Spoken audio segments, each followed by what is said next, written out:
All right, good evening, everyone. I'm going to call the January 8th, 2026 meeting of the Fairfax County Architectural Review Board to order.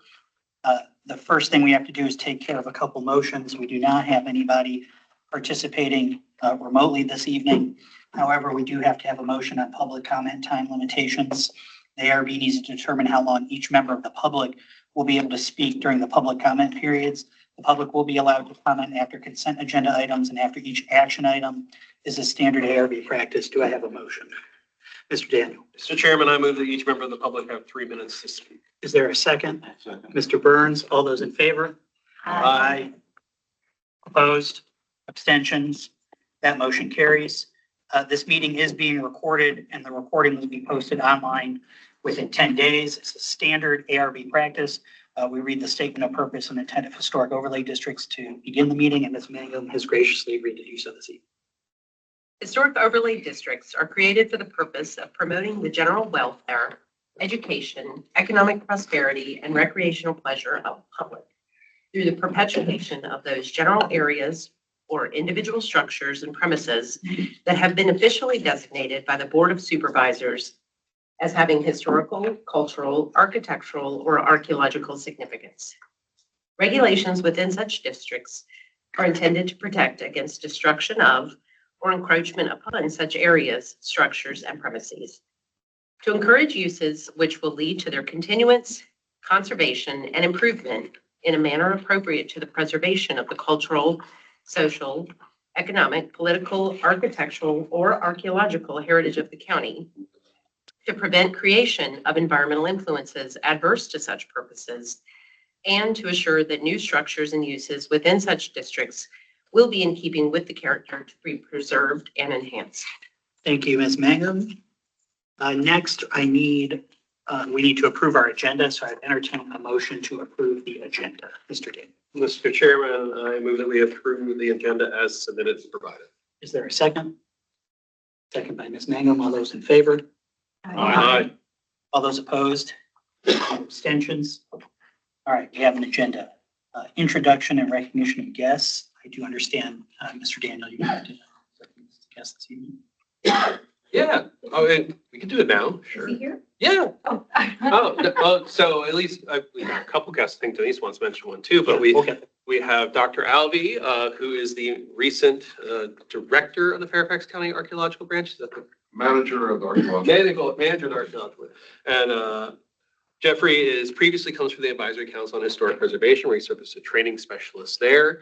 Before that, he was with the Missouri Department of Natural Resources and the State Historic Preservation Offices.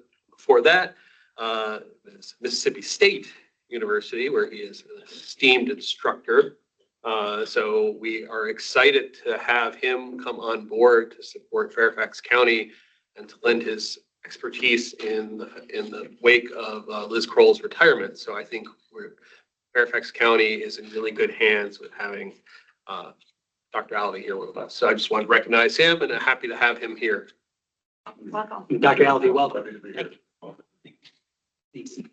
Yes, and hi. I'd like to introduce Mary Catherine Bethard, who is the new Architectural Review Board Administrator. And I cannot call up my notes to tell you her background.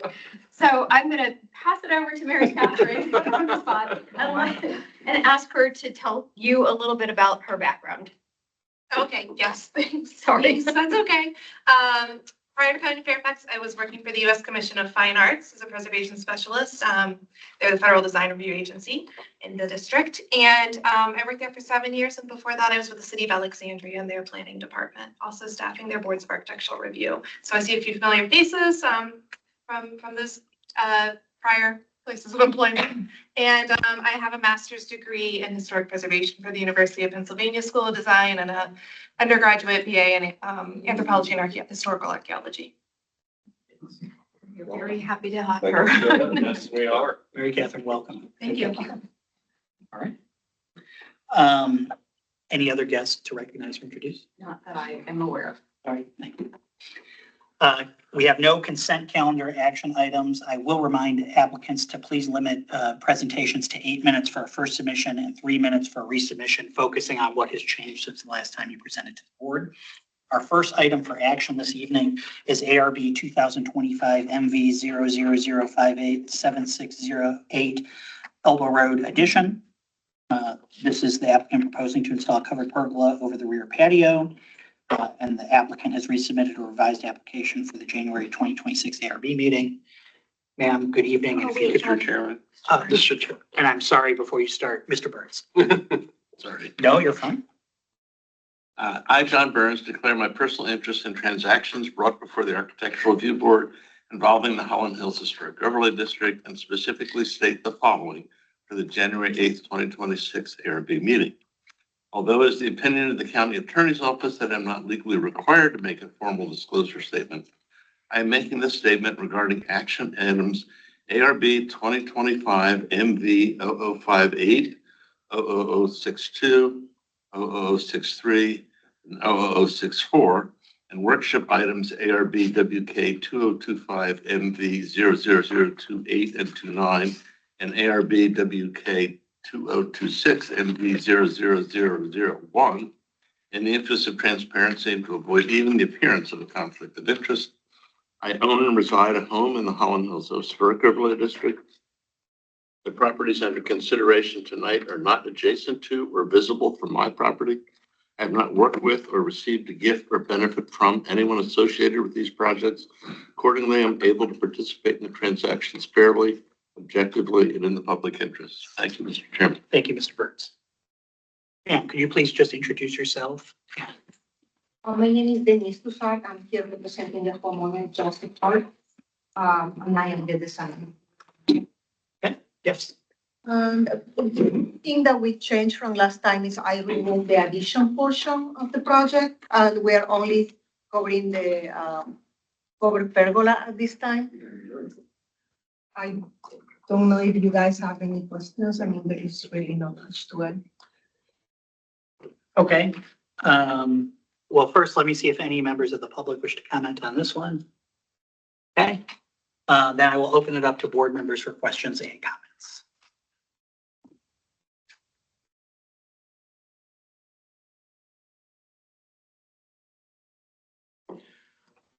Well, I'll recognize myself first. I normally do. But ma'am, when you were here last time, I know that we didn't really, I think, have a problem with the project. There had just been some changes that hadn't matched the drawings. And I just want to confirm, I've looked at the drawings that have been submitted. That's consistent with what is going to be built at this point in time, the drawings that we have before us now. Is that correct? That's correct. So we remove all the addition portion of it, and it's just the pergola. And it already has been submitted for permitting, and everything is approved. We're just waiting for you guys to approve the portion. Okay. Other questions or comments?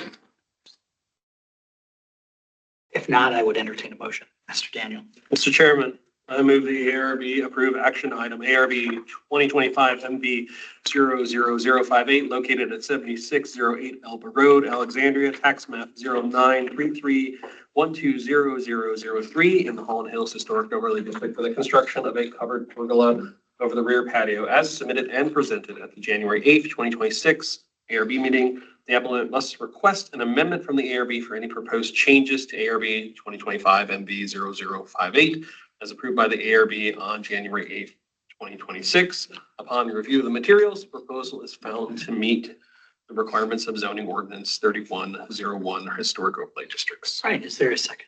Second. Mr. Burns, all those in favor? Aye. Aye. All those opposed? Any abstentions? That motion carries. Thank you. Yep, have a good evening. All right, that brings us to our second action item, which is ARB 2025 MV 00062 1944 Martha's Road addition. The applicant proposes a screen porch with a retaining wall over a new concrete patio and a build HD representation. Good evening. Hello.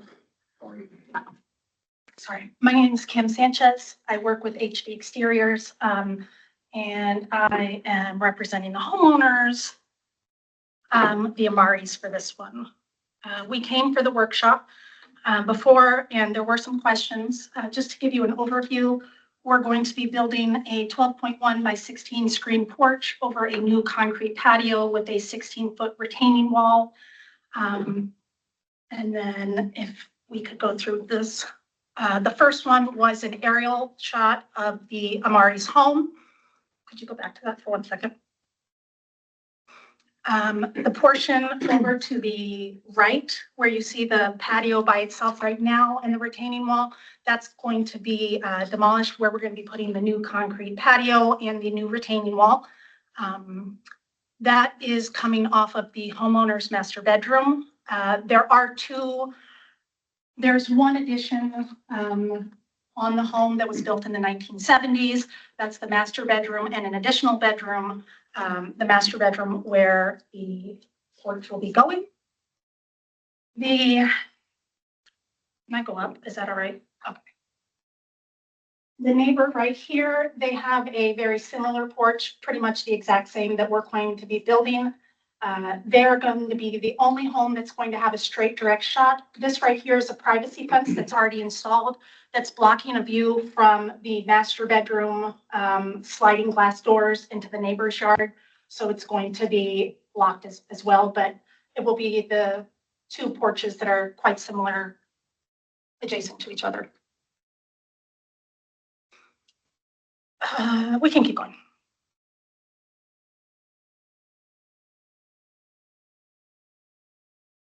These are just the building plans. We can go to the aerial shots though. I'm not aerial, sorry.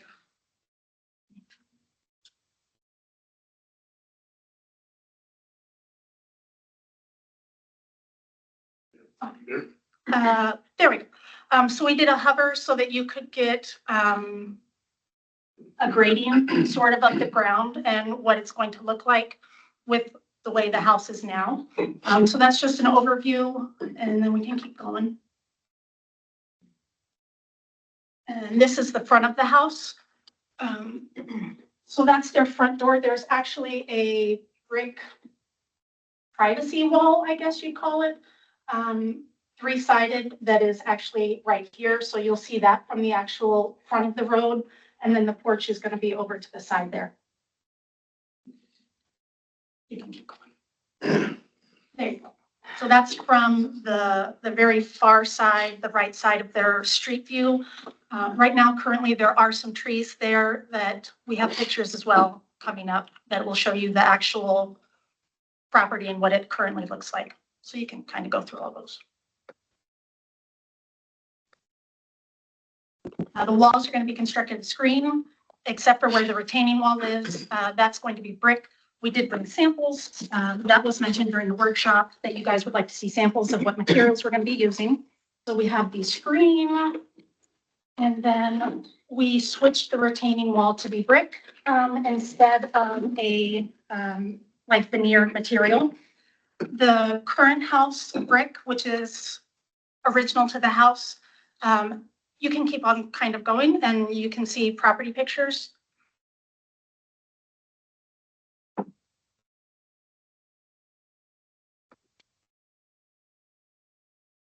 Yeah. There you go. So that's what the property currently looks like. The porch is going to be to the right side. They have a brick kind of patio seating area that's got the privacy brick walls. And then you can keep going. And then this is where the porch is going to be seen. So this is the street view. There are all these trees and bushes now, and the porch is going to be behind those.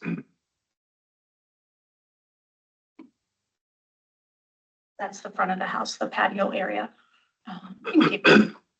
You guys also wanted to see pictures of the entire house and property and what it currently looks like. So as you can see, the brick is quite variant in its colors.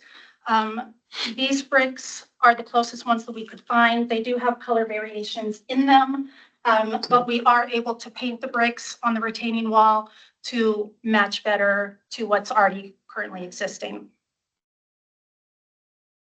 And then the other question that was raised was the trim and the ceiling was made of PVC and the soffits. We were told that you would not prefer that. So what we do have is called LP Smart Side Trim, which is a wood product. We will use that for the soffit, the ceiling, and any trim. You can do it in smooth or textured, and it's rated for interior and exterior usage.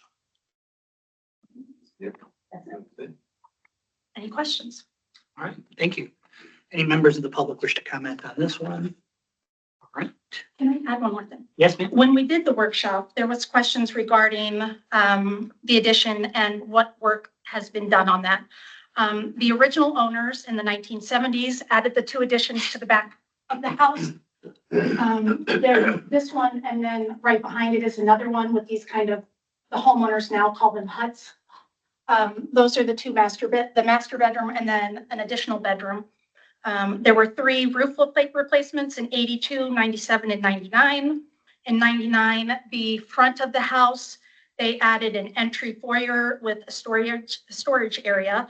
And then in 2023, there was just some internal framing for walls for a mudroom and a half bath.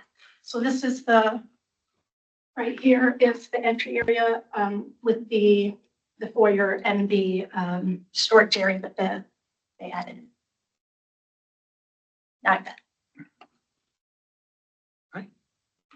Comments or questions from the board? Thank you for that rundown history. That's very helpful to know. Not everyone is able to give us that.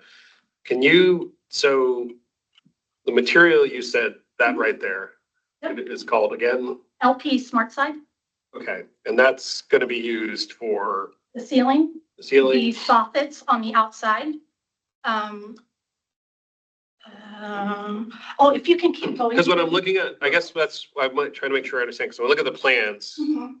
they, at least when I look at the plans that we had in our package, they're dated October 16th, Yeah. 2025, and I'm seeing clad vinyl. Is that, I'm trying to make sure I understand where the material's going. Trim, that's Okay. all that this is. It's That's just trim, okay. Yes. I'm and trying the to make sure ceiling I is just, was trying to find it in here to see where it, yeah. But if you could kind of go to the very end of the package, there's some pictures of the neighbor's porch as well. That's going to be almost identical. There. So that, Screen is just standard. there. This is the neighbor's porch. And they will have the same vents cut in, and she also has a wood material as well. okay. So that will be used for the soffits, the ceiling inside, and then any of the trim. I guess I wanted to make sure it was called out in the material, Yeah. the plan documents, and it's not specified in our approval if that's the material we're okay with going with. I'm not so tied up on making sure the brick are painted to match the varied pattern. I just would rather just have a brick that is, consistent. Because once you start painting brick, you run into issues. That's at least my personal opinion. So those are my takes on it.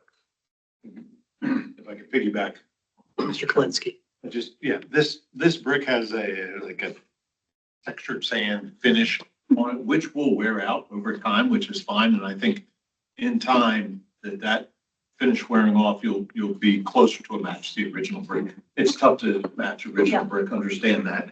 But this separated from the house part, close enough of a match, and it will only get more weathered and look more appropriate as time goes on. So please don't paint the brick. We won't.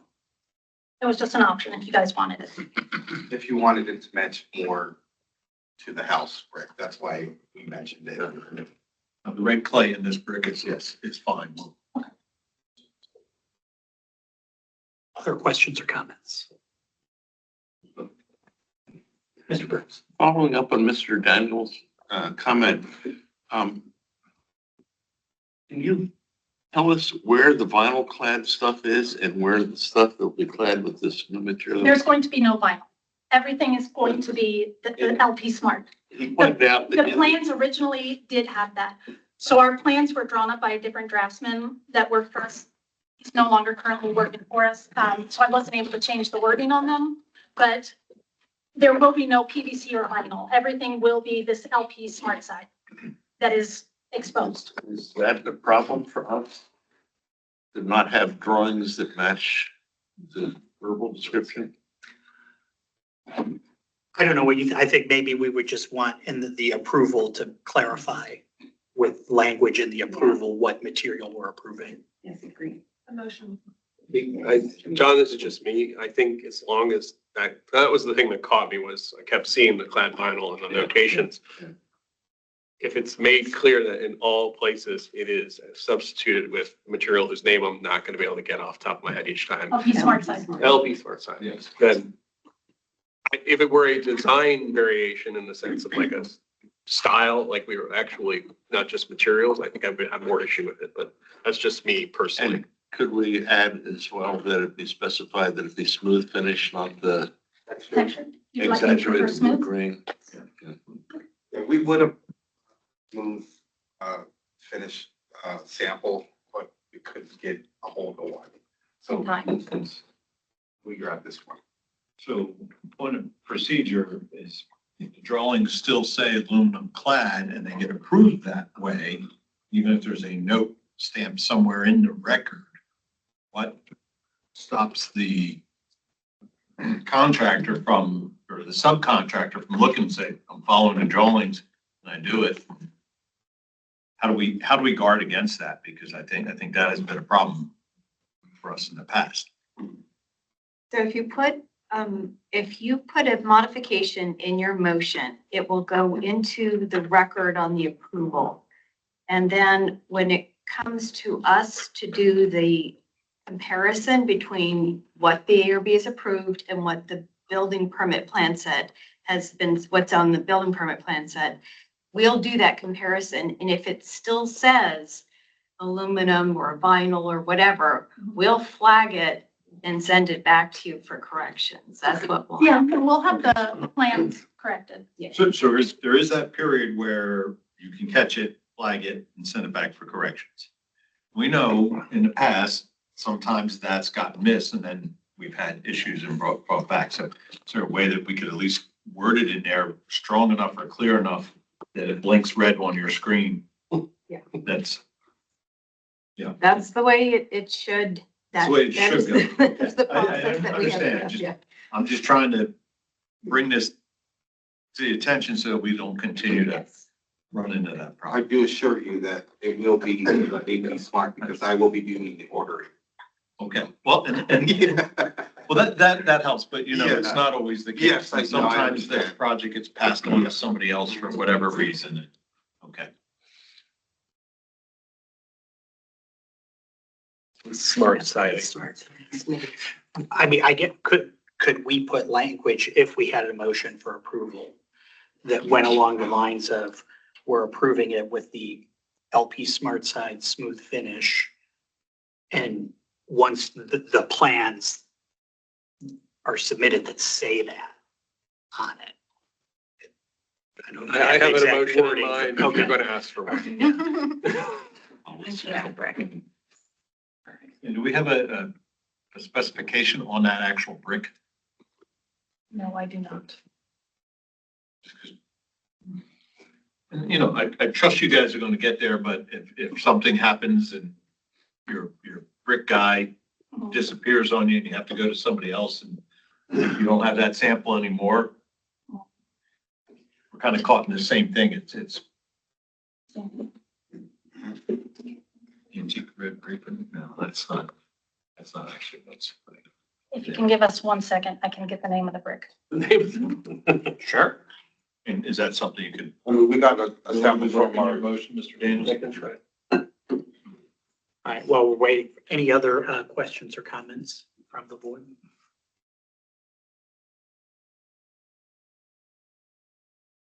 Okay.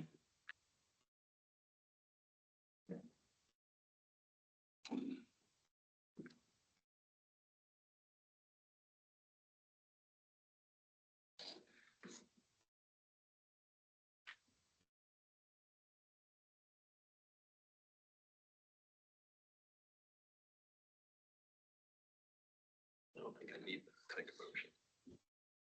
It's just me.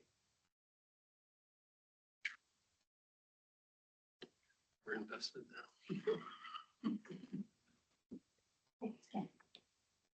The board is asking about the brick. Do you know which brick it is to be selected, like the name of it? Okay, all right, thank you. He's gonna send me the picture of the name of the brick.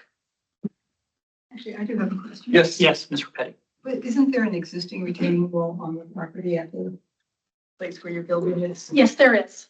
And that is made of brick? It is. Can you reuse? It's not able to be reused. When we tried to get a sample of it, that's what this. Not able. Question?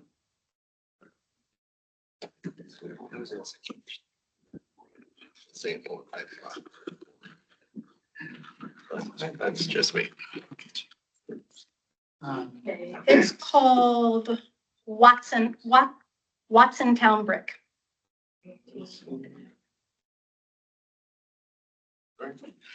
Okay. Is that the manufacturer, is that the color? That's the manufacturer. And the color? Um,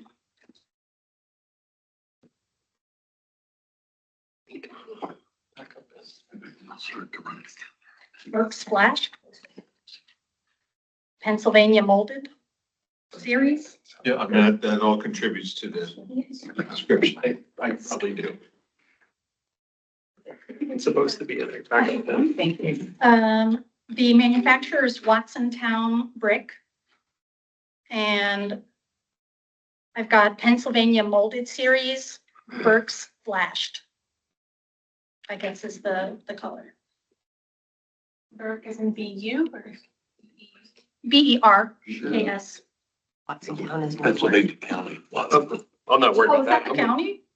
If you speak of Fairfax County, It's Pennsylvania. called Watson Town Brick. Yeah, there you I can Ready to flash? go. Burke's Flashed. Flesh or flash? Flashed. Flash. Egg. Thank you. All right. I think Mr. Daniel has one. It's in a novel. Mr. Chairman, I move the ARB approved action item, ARB 2025 MV 00062, located at Holland Hills, 1944 Marcus Road, Alexandria, tax map 093040129 in the Holland Hills Historic Overlay District for the construction of a screened porch retaining wall over a new concrete patio as submitted and presented at the January 8th, 2026 ARB meeting, subject to the following modifications. The applicant will ensure the submitted set of drawings provided for approval, strike all references to vinyl flashing and substitute them with the LP Smart Siding Smooth Finish, as well as all references to brick veneer will be struck and replaced with brick of the type of Watson Town, Pennsylvania, mold Burke's Flash. The applicant must request an amendment from the ARB for any proposed changes to ARB 2025 MV 0062 as approved by the ARB on the January 8th, 2026 meeting. Upon review of the materials, the proposal is found to meet the requirements of zoning ordinance 3101 historic overlay districts. Is there a second? I'll second. I got Mr. Burns first. Second. All right. All those in favor? Aye. All those opposed? Any abstentions? Motion carries. You all have a good evening. Thank you so much. Thank you for bringing the material. All right, that brings us to our third action item, which is ARB 2025 Here's my pen. MV 000632403 Lisbon Lane Addition and Shed in the Holland Hills Historic Overlay District. The applicant proposes a new rear family room and bedroom addition and a new detached shed. And Christine Kelly represents the application. Good evening, Ms. Kelly. Nice to see you. Good to see you. This is for the Peck Bierman residents, for Allison Peck and Brian Bierman. We were here in November for a workshop. Excuse me, and we had two different schemes at that time. One had a new bathroom and one did not. And we decided to go with the scheme that has the new bathroom. Go to the next slide, please. This is the survey plat to show the addition. During the workshop, we also had a shed on the side of the addition. The shed has gotten a little bit bigger than what we presented during the workshop. And I'll show you a few slides of the existing house from the front, and from the rear, the addition will be going over here, this side. On the next slide, please. Other shots of the rear, the addition will be right here, right here. Next slide, please. And just some more shots of the existing structure. This is the side that we won't be touching. The next slide. Okay, we'll be matching the siding, the T111 siding, and we'll be using Marvin windows, and they have a Sierra Pacific door that we will match the Sierra Pacific door. The next slide, please. This is the existing house. And the next slide, the existing roof line. And the next slide, please, is the new addition showing the family room and bedroom and bathroom out the back, and then the detached shed to the side, which meets that height requirements, the size requirements for zoning to be within 1 foot of the property line.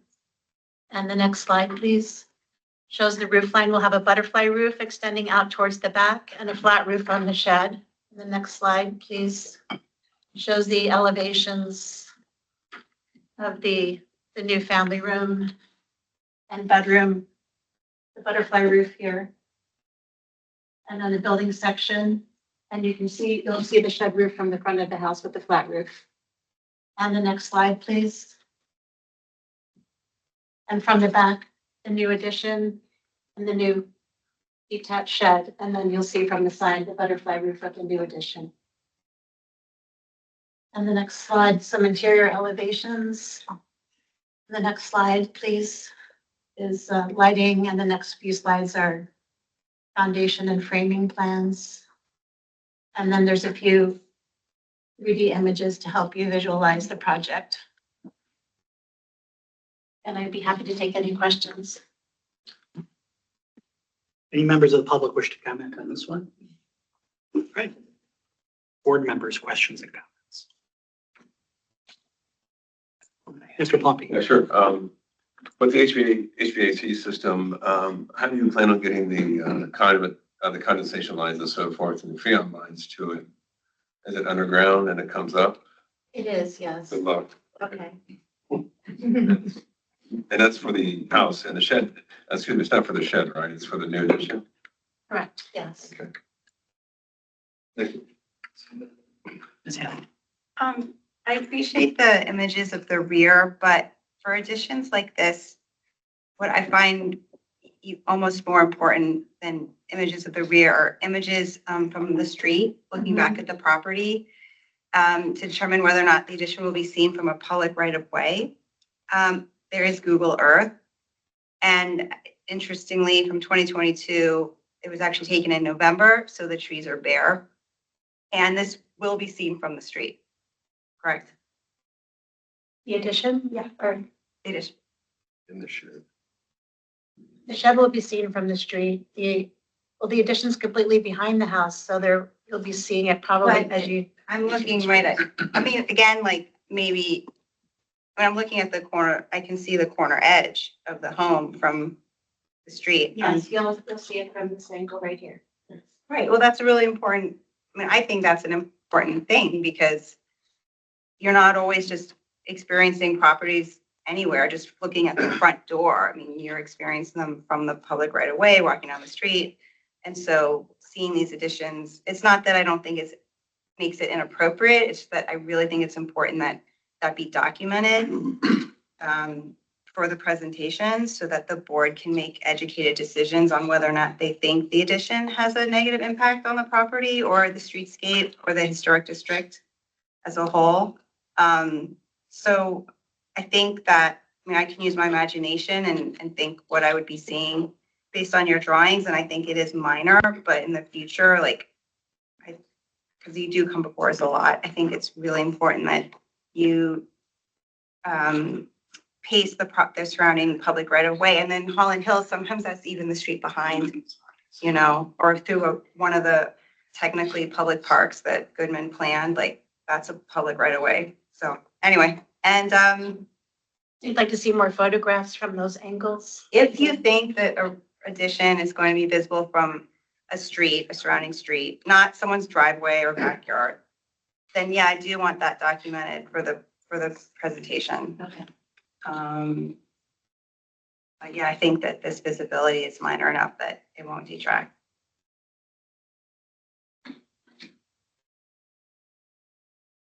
Other questions or comments from board members? Mr. Daniel. I'm just going to be curious eventually to see because I tussled when I looked at this with the window next to the storage shed and I like that it's going around it, but at the same time, but I also recognize the angle you're going to see it at is not going to be one that, it's just an interesting way to include more light in that space We could go back to the while floor plan. navigating around that shed. The floor plan, please. One more, all right. We did separate right between the window here and the window here. That's just an interesting solution to the structure being right there. So other than that, no, I don't have any further comments. Excuse me, we're taking down a shed to Mm. build the addition, so we needed to get that. Yeah.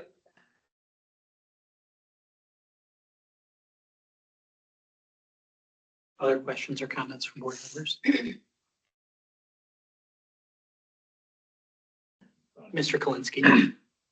I think it's a relatively modest addition compared to something that we see, and I mean, it's a larger house. And yes, it is visible down the driveway, but I think it's not going to have any sort of impact, particularly off Lisbon Lane, which is kind of a spur off the main drag. So I mean, I think these are pretty well detailed drawings. You clearly see what they're doing. Appreciate the quality of that. I see no issue not to let this proceed.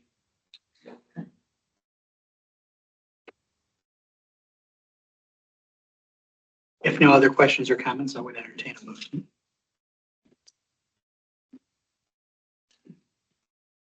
Mr. Kalinsky. Chairman, I move that the ARB approve action item ARB 2025 MV 00063, located at 2403 Lisbon Lane, Alexandria Tap Map 0933130012, in the Holland Hills Historic Overlay District for the construction of a family room and bedroom addition and new detached shed as submitted and presented at the January 8, 2026 ARB meeting. The applicant must request amendment from the ARB for any proposed changes to ARB 2025 MV 00063, as approved by the ARB on January 8, 2026. Upon review of the materials and proposals found to meet the requirements of zoning ordinance 3101 historic overlay districts. All right, is there a second? Ms. Wong, I saw first. The second, all those in favor? Aye. Aye. All those opposed? Any abstentions? That motion carries. All right, thank you, Ms. Kelly.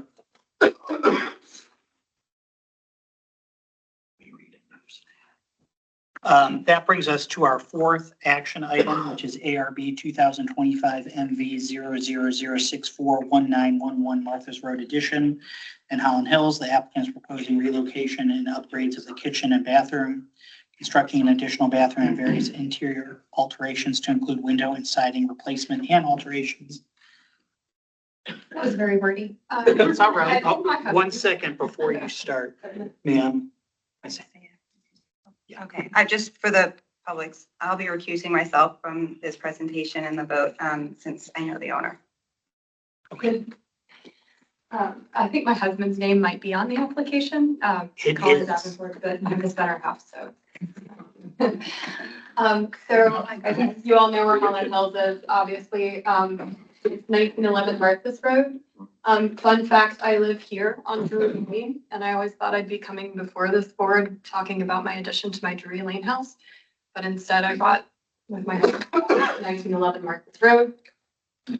We're in the loop portion of Martha's, which means a few things. A lot of neighbors to our front, a couple neighbors to our side, and then the Charles Goodman Trail, which is a county easement, is behind us directly. So next slide, please. The building plat, Martha's Road is here. I cranked it so that north is up. I'm also an architect, so I like north to be up. The original house was built in 1952. It's 2 stories. Most of it is 2 stories, and then like many Holland Hills houses, it tucks into the grading. So as you'll see, it looks from the street like a 1-story house. And then according to the HOD documents, there was an addition built around 1960, which included a little entryway, a dining room, a sitting room, a little storage shed, and then a carport. Next slide, please. And then the windows in question, there are 5 windows to look at. One is the first windows from the 1960s edition. In fact, 4 of the 5 are within the edition from 1960. So first, the front windows that we're going to replace and alter their proportions. There's a back window here that we're going to raise the sill of so that it can sit at counter height, and we're going to simplify that window as well. These 2 windows are not traditional Holland Hills windows. We are going to be closing those up and replacing them with siding. And then lastly, one of the original Holland Hills windows here was replaced with a solid panel, which is kind of sad and a little profane, honestly. And so we're going to restore that to a glass window to match the rest of the living room windows. Next slide, please. So when we're done, we'll have 3 bays of windows here, which I'll show in a minute. The back side, we'll have 1 simple window, and then in the living room, we're going to replace that window with glass. So starting with these windows, if we go to the next slide, this is the view from the street. These are the windows that we're removing. They're from 1960. They're single pane. They're very leaky, not in great shape, but they are made of wood and obviously glass. And what we would like to do is replace them with 3 3-foot wide windows with a bottom transom that's a little more in keeping with the rest of the windows. Since this is your first impression of the house and really most of what you see from the street. A little bit about the details. The mullions will be 5.5 inches deep by 1.5 inches wide. They'll be made of wood, and then it'll be insulated glass with some wood stops in front. It says here we're using Western red cedar, but I think we might use a Douglas fir tongue and groove siding. That's 4 inches wide, and that matches the width of the panels on the existing house. So just something to note is that the original house, which is sort of hidden back here, is the original tongue and groove siding, and then the carport is T111, and we want to replace this to match the original tongue and groove. So if we go to the next slide. Oh, yeah, go back a couple, please. Yes, oh, more. So it's the back side, if you can see in this little key plan, it's very light. We can go back to the plat in a minute, but most of that view to our neighbors is obstructed. You can't really see this corner from the neighbor's house or from the Goodman Trail because our house is so far, or this part at least is so far from the Goodman Trail. This is what the elevation looks like currently. We're removing this window, as I mentioned, and then simplifying this window, raising the sill so that it can sit at a counter height. I'm the one who does the dishes, so I would like to look out a window. And then again, whether we go with Western red cedar or the Douglas fir, I think we're leaning towards the Douglas fir. We'll replace that here as well. Next slide, please. And then just around that corner here, we're closing up that window, replacing the original tongue and groove siding, and you can see the house needs a lot of work. You can see the original tongue and groove sliding there, and here in the foreground is that window we just talked about. So next, please. Last and certainly not least, I don't know if this was done originally. I imagine it wasn't, but they closed up, one of the previous owners closed up the glass window at the living room, and we are going to replace that with insulated glass and to make it one continuous wall of windows. These are some pictures of the lower window bays here. It's about the only portion of the house that has double pane windows, and just wanted to note that the upper bay of windows is single pane, and essentially what they did is when they thickened the glass to be insulated, they added a very small wood cap as a stop on the top of that, and that's our intention too, to try and make that match so it still reads like a traditional Holland Hills window. And that's it. Thank you, ma'am. Any members of the public wish to comment on this one? All right. Members of the board, questions or comments? Mr. Daniels. I thought that was a really great walkthrough and a great plan set. So it really gave me a great understanding what you're doing as well as the insets.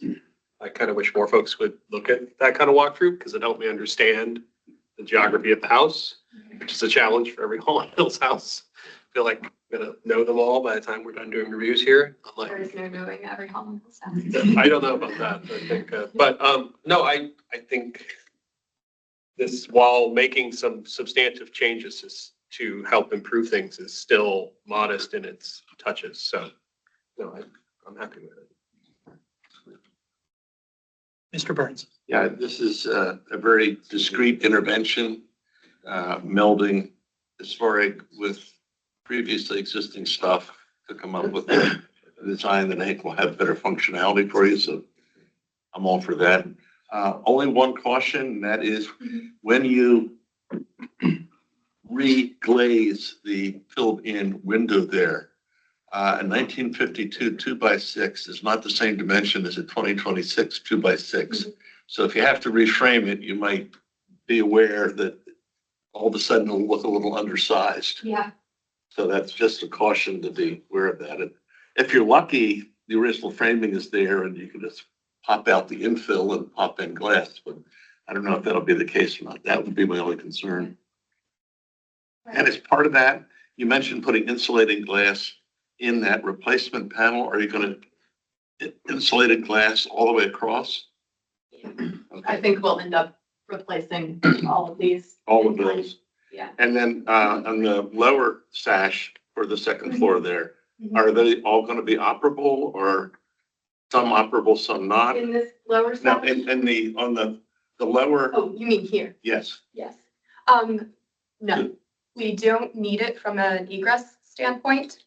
We do down here. So, and we need it in the bedroom. So as, But what is your plan? Are you going to have each lower unit operable or None some of them. operable, some not? Or None of them operable since it's They'll all not. be fixed? Yes. Okay. Just, to keep the house tight. Those tend to leak. These really leak. They're the original metal. It's also cheaper if you don't put operables in. Yes. Thank you for considering our budget. Any other questions or comments from board members? Mr. Kalinsky. Getting back to the opposite. I mean, what's there now on the second floor, there is a rhythm of the two, the one, the two, the one, the two, across the bottom. And ideally that's maintained. Questions, how inauthentic would it be if we put a mullion there or munt in there to replicate that? Or is it better to just have a clear sash? That's kind of thinking out loud about it. But the other one is the replacement of those windows, is that on your application?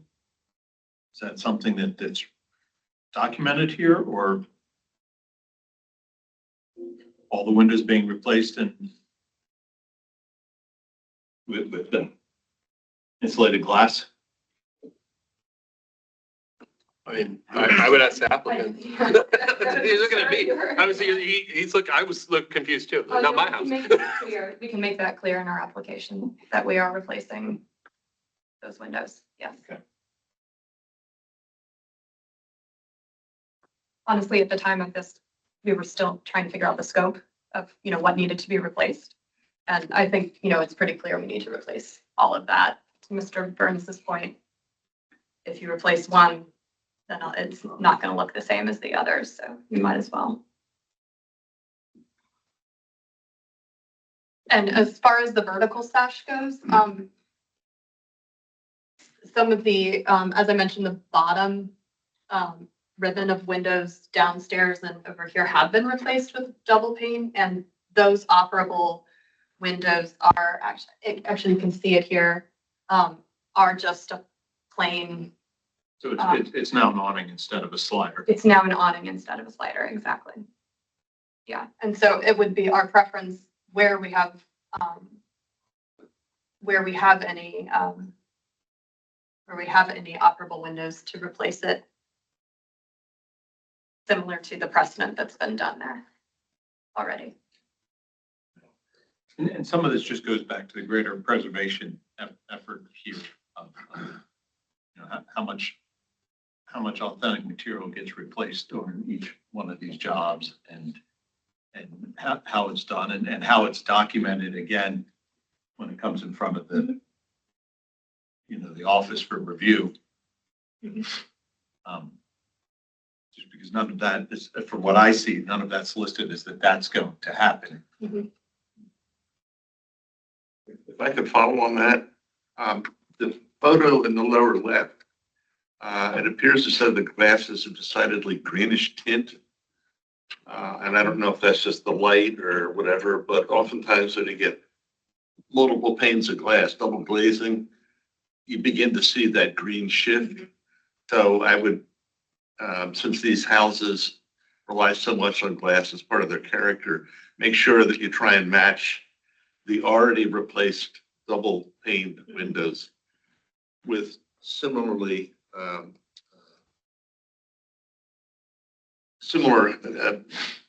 transparency characteristics for the new glass that you're going to put in. Otherwise, you might have one that looks kind of greenish there and they're kind of look clear up there if you use low iron upstairs and stuff like that. Yeah. But that's just something because there's a whole lot of glass there. And if you're going to try and match, consider what the visual qualities of the glass will be. They should match. With regard to Mr. Kalinsky's comment about the pattern of the slider, solid slider, solid slider, it varies in the community. Some I've seen houses that are all sliders all the way across. And some people come in and they get tired of the aluminum sash, the mill finish, they don't work right, just take them all out. And then sometimes people come in and will leave one operable and all the rest will be fixed. And it's kind of a mishmash. But I think the thing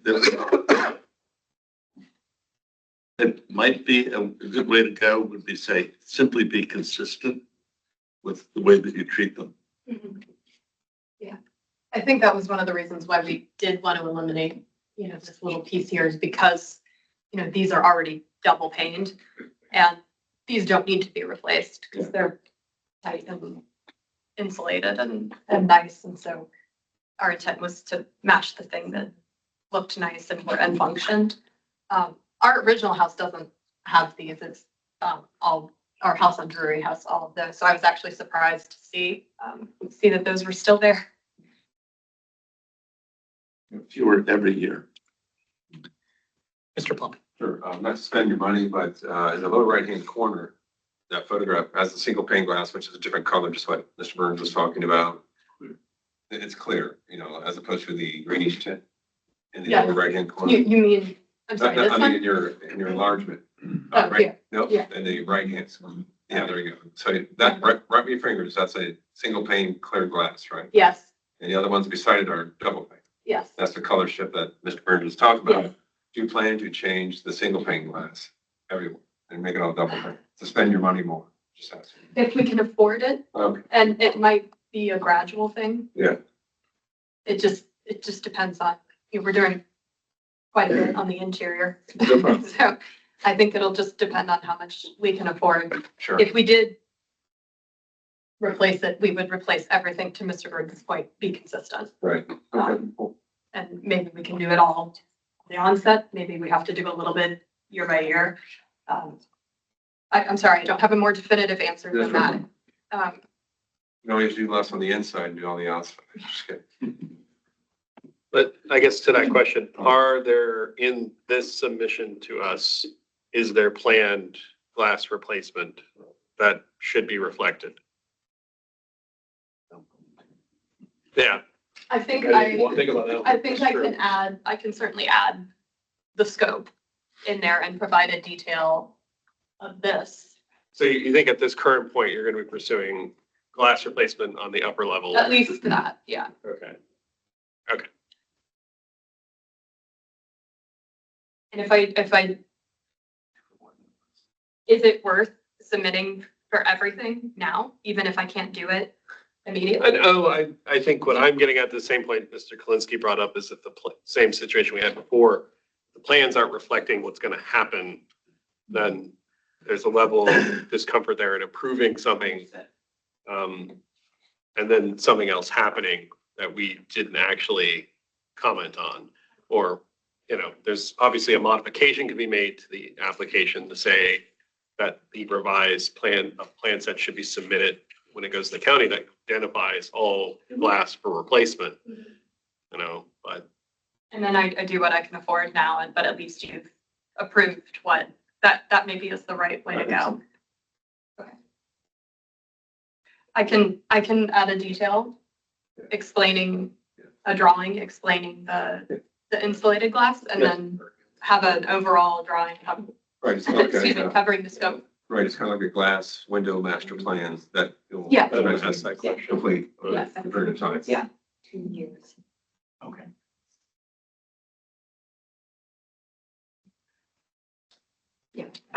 One option, I think what we're struggling with is that the package that we're reviewing doesn't have the detail on the upper level glass replacement, except for the one panel where you want to switch it from closed to light. So today we could vote on what was submitted as an action item. Or Okay. we could defer, you could add the detail for the second level glass replacement. Option B to me seems like you could also submit a separate application for the upper level window replacement project as a separate project. I don't know if that has a cost implication or other reasons why you wouldn't want to separate the project that way. The only other thing I'd add on to that is that Ms. Dressel has informed me that our approvals are good for 2 years. So then if you did come back with a fuller application and you didn't want to do everything right away, you have a time horizon to work with. But this previous application was not totally correct, but we approved it as is with the understanding that they were going to make the modification change on when they go to Denise for the permits. Why can't we do the So same? that was a material substitution. And but just to be pedantic about it, that was you have said vinyl, you're going to be doing LP magic siding or whatever it is. There are the windows that are not being replaced or having their glass replacement aren't in this. So it's a totally bit of expanded scope that it gets into hey, you brought the material and we can check to make sure that material is denoted on that too. Now Denise and staff have to ensure that we're showing the exact windows that are in a scope that we don't have. Not to say I think you have a scope, but it's just not here in the materials I'm seeing. So Okay. Ms. Davenport, at the end of the day, it's up to you. We can vote on the application, or we could, if you say you want to defer, we could take a vote on a deferral. But that is your choice. Does that mean I would not get a permit to start the work? If we defer, that's what that means. Okay, and if we voted on this today, I could do the other work Come back. besides this What's in the application? Yes. in the application, so I could replace this window theoretically, leave all the other windows. Okay, But she could come back next month and I'd like to expand that. Absolutely. Yeah, and then you could come Submit a back. separate application? Mhm. Okay. I think I would prefer to do that. Have us vote on the application gonna- tonight, so that and we then can if you get feel you started. need to come back with another application, you can do that. Replace the other windows. Okay, good. That's fine. Mr. Burns. Okay, so if we vote on this application as it stands now, the implication would be that she is going to replace the glass in the filled-in panel with glass to match the adjacent single glazed glass?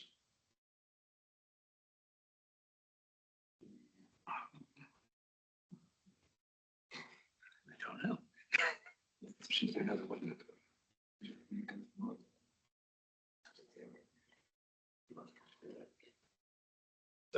So I wouldn't want us to go on record as approving a double glazed, slightly more green tinted replacement glass for that one window in that window wall with mostly clear glass. Mr. Plumpy. Just as a suggestion, I know you're doing other work, like filling in the windows on the backside and everything, so perhaps get approval from that. And take out that one replacement window, come back next month, says, I'm gonna do all these windows like this, so that it can all be clean. So basically just disregarding the last page of my application, if you will. That's what I'm thinking, so there's no conflict with replacing that one glass to match the existing glass that she's gonna take out. It also just as a means and methods and Prove it with a sequencing, would it make sense? Modification to remove the that second story. Or a solid panel replacement on this. You're ready to Then come back. present the full window. Okay. Then come back next month with your master glass plan. All right, who wants to take a stab at this motion? Not all of us. It's like not me. Mr. Daniel. Is that what you paid me for? So, okay, I think it's- This is number 4, right? It is. Yeah. Mr. Chairman, I move that the ARB approve action item ARB 2025 MV 00064 located at 1911 Martha's Lane, Alexandria, tax map 0933040139 in the Holland Hills Historic Overlay District for exterior modifications, including window and siding replacement resulting from various interior alterations for the relocation, upgrade of kitchen, bathroom, and constructing of an additional bathroom as submitted and presented at the January 8th, 2026 ARB meeting. The applicant. Sure got that right? Sorry. Subject to the following modifications, the applicant will strike the replacement of the solid panel window or the missing solid panel window on the first floor. That's what you're calling it, from the plans, and bring that for future approval in another project. And would I need to, oh, sorry, go ahead. You finish your Yeah. spiel. The applicant must request an amendment from the ARB for any proposed changes to ARB 2025 MB 0064 as approved by the ARB on January 8th, 2026. Upon review, the materials and proposal are found to meet the requirements of the zoning ordinance 3101 historic overlay districts. Is there a second? And I think there was a discussion where the applicant had a question. Yes. Oh, forgot it. It fell out of my head. No panel replacement on the first panel primary floor. replacement. Does my second application, is it an entirely different permit application if I wanted to replace the windows? If you come to us, it would have to be a new application. Right. That's what I mean. Okay. So it's an entirely I new. mean, you could permit. amend your application in the future, but I don't know. You'd have to talk to staff. Sorry. This might be more of a question for you. Follow up. Yeah, or if it's a whole new permit application or if it's just an It might be an amendment. amendment. An amendment to So it. we'll follow up with you via email. Sounds good, because we would like to start, the other work, obviously, especially on the exteriors, knowing how to best do that procedurally. Yeah, I know. Yeah. All Mr. right. Burns seems like he has discussion. Yeah. Could you reread the modification? Yes, that the applicant will strike the replacement of the missing solid panel window on the first floor as noted on the plans and bring that item in for future.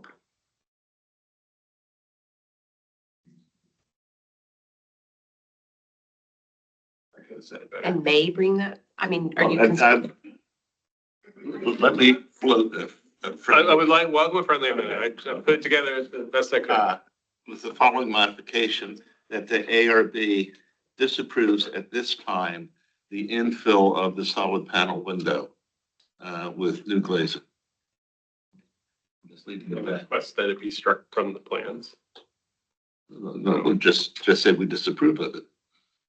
Because I don't know if it has to be stricken from the plans, but I'm trying to simplify it so that the longer these modifications are in terms of words, the more confusing they get. What if we said remove the solid panel replacement from the proposal? It's not that we're disapproving with it, Okay. but we want it out right now. Right, but my friendly amendment needs acknowledgement from the maker of the motion and then from the seconder, so I'll let you guys decide if it's worthwhile. Okay. Mr. Johnson, could you read that friendly amendment again? So there's a friendly amendment that the ARB disapproves, or what do you want to say? It disapproves infilling the solid panel with new glass. Okay. So it's a friendly amendment that the ARB disapproves the infill the solid panel window with solid glazing. Is that friendly amendment acceptable to? Don't accept the friendly amendment. All right. We got it. Mr. Kalinsky, we're still in discussion. Can we approve as submitted and with matching clear glazing, but the client doesn't need to do that portion of the work? Right. And at any point can come back and submit for an application to replace all the windows. I think that makes some sense. Yeah. Would you like to make a friendly amendment, Mr. Kalinsky? Sure. Well, the friendly amendment is that we approve as submitted.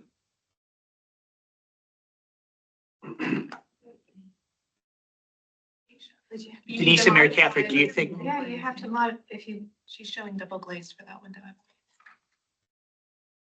But we'll allow her to, okay, I would need to modify it to say that the new glazing will match the existing glazing. The existing Exactly. glazed. Okay. And you understand if we do that, you don't have to replace. I do, Okay. and I won't Then be you come doing back. that. I mean. But I understand why you are saying what you are saying. It's, we don't want a green piece next to the clear Right. pieces. And then you come back with a glass master plan. My glass master plan. Thank you for coining that.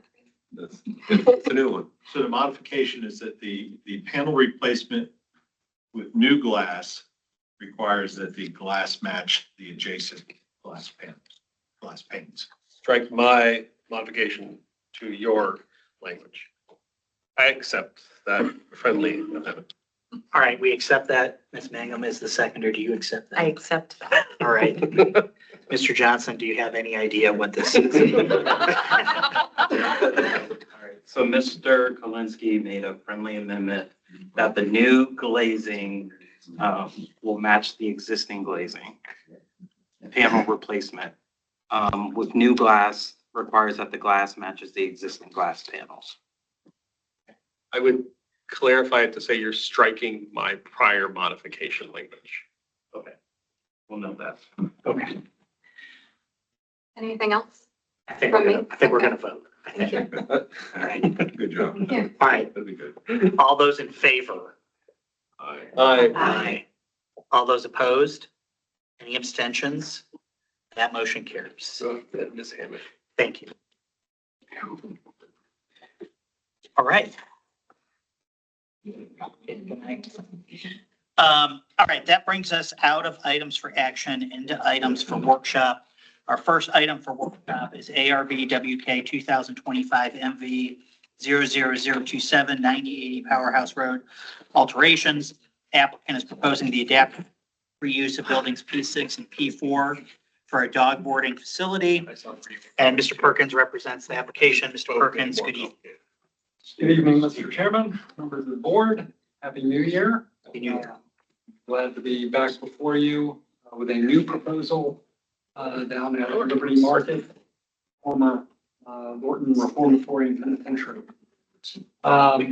This is a new proposal to you, but K9 Resorts has been under lease with us for over a year.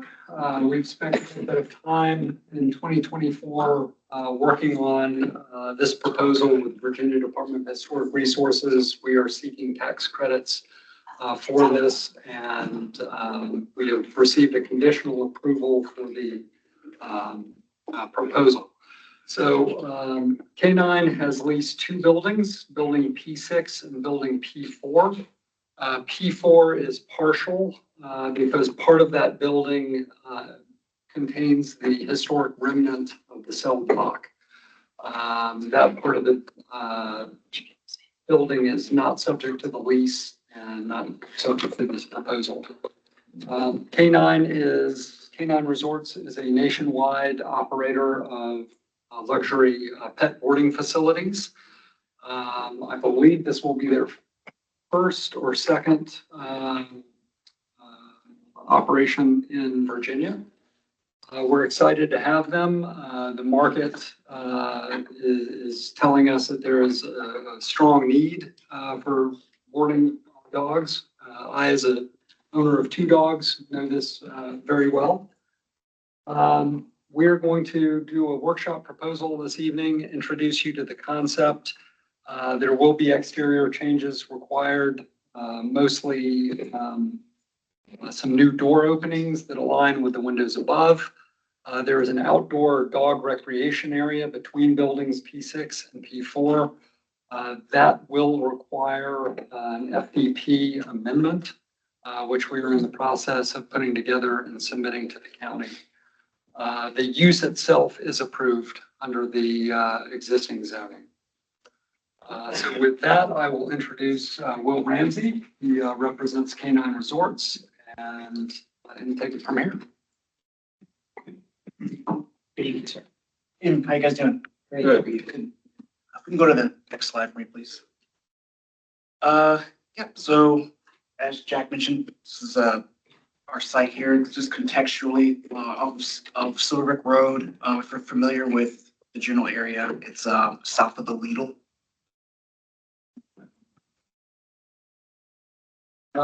You actually skipped this one. Jack mentioned it already. It's a better area here. So this is the FDP area at large, outlined in red. Silver Brick Road is shown as the large shipping arterial on the northeast. And our site is the smaller magenta block. If you can actually go to the next slide for me here. Yes, so as Jack mentioned, we are interested in leasing P4 and P6. P4 on the bottom, P6 on the top. This is the limits of the proposed kennel. Parking is existing on the northern side, and we can see a little bit more continued slides. If you go to the next one for me. So just a little bit about K9. As Jack mentioned, we're a national operator. This will be our second location in Virginia. First one is in Loudoun County, Sterling. We have our hours of operation Monday through Friday, 7 a.m. to 7 p.m. and Saturdays and Sundays from 9 a.m. to 5:30 p.m. For this particular site, max capacity is about 153 dogs. From what I understand, we don't typically get to the max unless it's holiday season. People are away, people are traveling, which we sometimes reach 100%. For this particular location also, we're looking at about 123 climate control rooms for the dogs. And we also have an outdoor play yard, which we are very proud of in all of our locations. It's kind of our bread and butter. Usually don't take on sites that don't have the opportunity to have an outdoor play yard for the dogs. This area is only used during daytime hours and under supervision for short time play. If you go to the next slide for me, please. Yes, so this is our general floor plan here, and can actually talk a little bit more about some areas. I have them labeled on another slide here, but to orient you here, we actually have inverted the plan, so it's actually magnetic south is facing north here. Parking is here. The legal would be down here. Our outdoor play yard is this area. It's divided into two areas, small dog play and large dog play. This is the pedestrian facing arcade. And we'll have a couple of renderings that you can see into what we're anticipating it to look like from this side. We also have a couple of views, renderings from the other potential pedestrian way on this side as well. Go to the next slide, please. So you can go to the next one for me as well. So this is just the labels here. You can, a little small on the screen here, but you can see where the outdoor play yard is at. Our fences, which are seen from the public way. It's a masonry wall with it's a low wall with a fence here, and also on this side. And you'll see those a little bit clearer in the renderings as well. I just wanted to point out that these are kind of the viewpoints from the public that they would see. Also the brick facade, obviously, from the existing structure.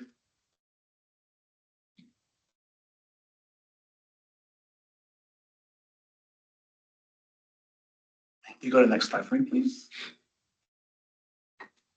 I may actually just tap in our architect, Michael Pilko, to talk a little bit more about the elevations. Sure. Thanks, Bill. Yes, sir. I have a real quick question. Sure. Back plan. Yeah. Go back. Yeah. On the arcade on the right-hand side of your plan, Can we go back one slide, please? Yes. along the pedestrian arcade, is that a fence that separates the pedestrians to the dogs, right where your hand is? No.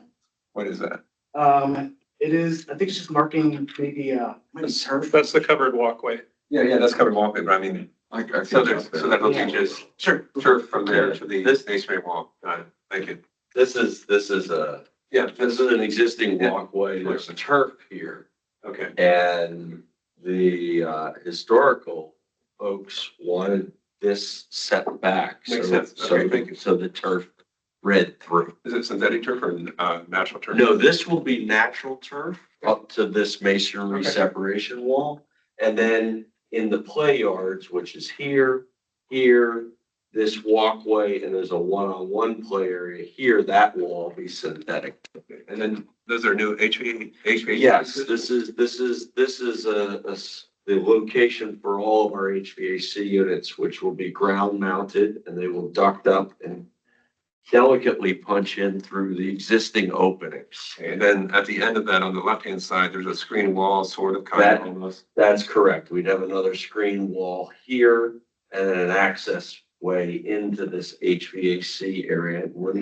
We have some renderings that we're going to show to walk you through. I saw that was submitted, and I want to comment that when we get to that. Thank you so much. You bet. All right, I'll jump in. Sure. Next slide, please. I'm Mike Pilko, by the way. I'm the architect for Canine Resorts, and pleasure to be presenting in front of you all tonight. We tried to be as delicate as possible with this building, and we have an existing brick building. We have a very strong window line. There were some previous improvements made for these canopies with these storefront entrances. And all of this is remaining, and we're just adding some features to brand this as a Canine Resorts. Canine Resorts has a logo that we want to put on the side of the building. It's going to be non-illuminated. We'll use architectural lighting above it to illuminate it. One portion of Canines, they like a double door, and we're going to take 2 panels and open up to create a double door opening here. And we have some additional plaques. Canine Resorts brands themselves as the Ritz-Carlton of dog resorts. So they want it to look like a luxury hotel. So we put these brass plaques at the entryway to announce entry into this space. And that's part of the brand experience that they want to put there. That's really, other than this sign, some signs on top of this band, this double door, and here, that's all the improvements we're looking to make this facade of the building. And this is what you see for the parking lot? This is what you will see. Yeah, the parking is right here. So as you drive up, this is what you'll see from the parking. This is an elevation in between the two buildings. We have a covered walkway that we're going to be adding here to connect from one building to the next. We're going to add some exterior doors, the same width as the windows above, in order to access the play yards. You can see some of the walls that we're creating in section. The walls are going to be 5 feet tall in masonry. Because of the dogs, we need an 8-foot enclosure. So we're going to be putting, they make a screen type enclosure for pets that we're going to be putting on top of that. So the walls stay low, but we can keep the pets in the areas and safe. And then again, here's our cross section through where our HVAC units. One of K9's specialty items is the amount of air changes we put into these units. Anybody that has dogs, that have boarded dogs, the dogs come home with kennel cough, right? A lot of that is because of airborne illnesses, airborne viruses, illnesses. We use 100% outside air in K9 resorts. We will have 12 air changes per hour going through all of these. We have a UV filtration system that we put in. That is part of K9's special sauce to create this great dog experience. So when your dog comes home, your dog is not sick. So we have right now, I believe it's 7 HVAC units that will be ground mounted.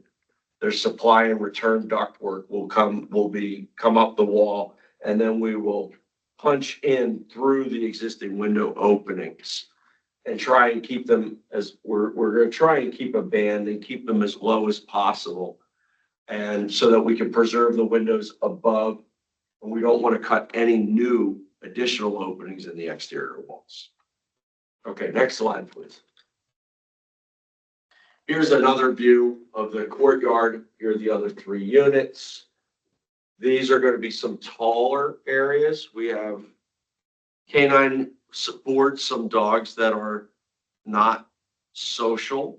They can't interact with other dogs. So we have outdoor areas for those antisocial dogs.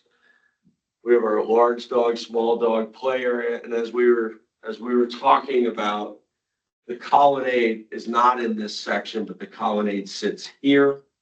We have this grass area here, and this would be your first wall with the screening on top of it.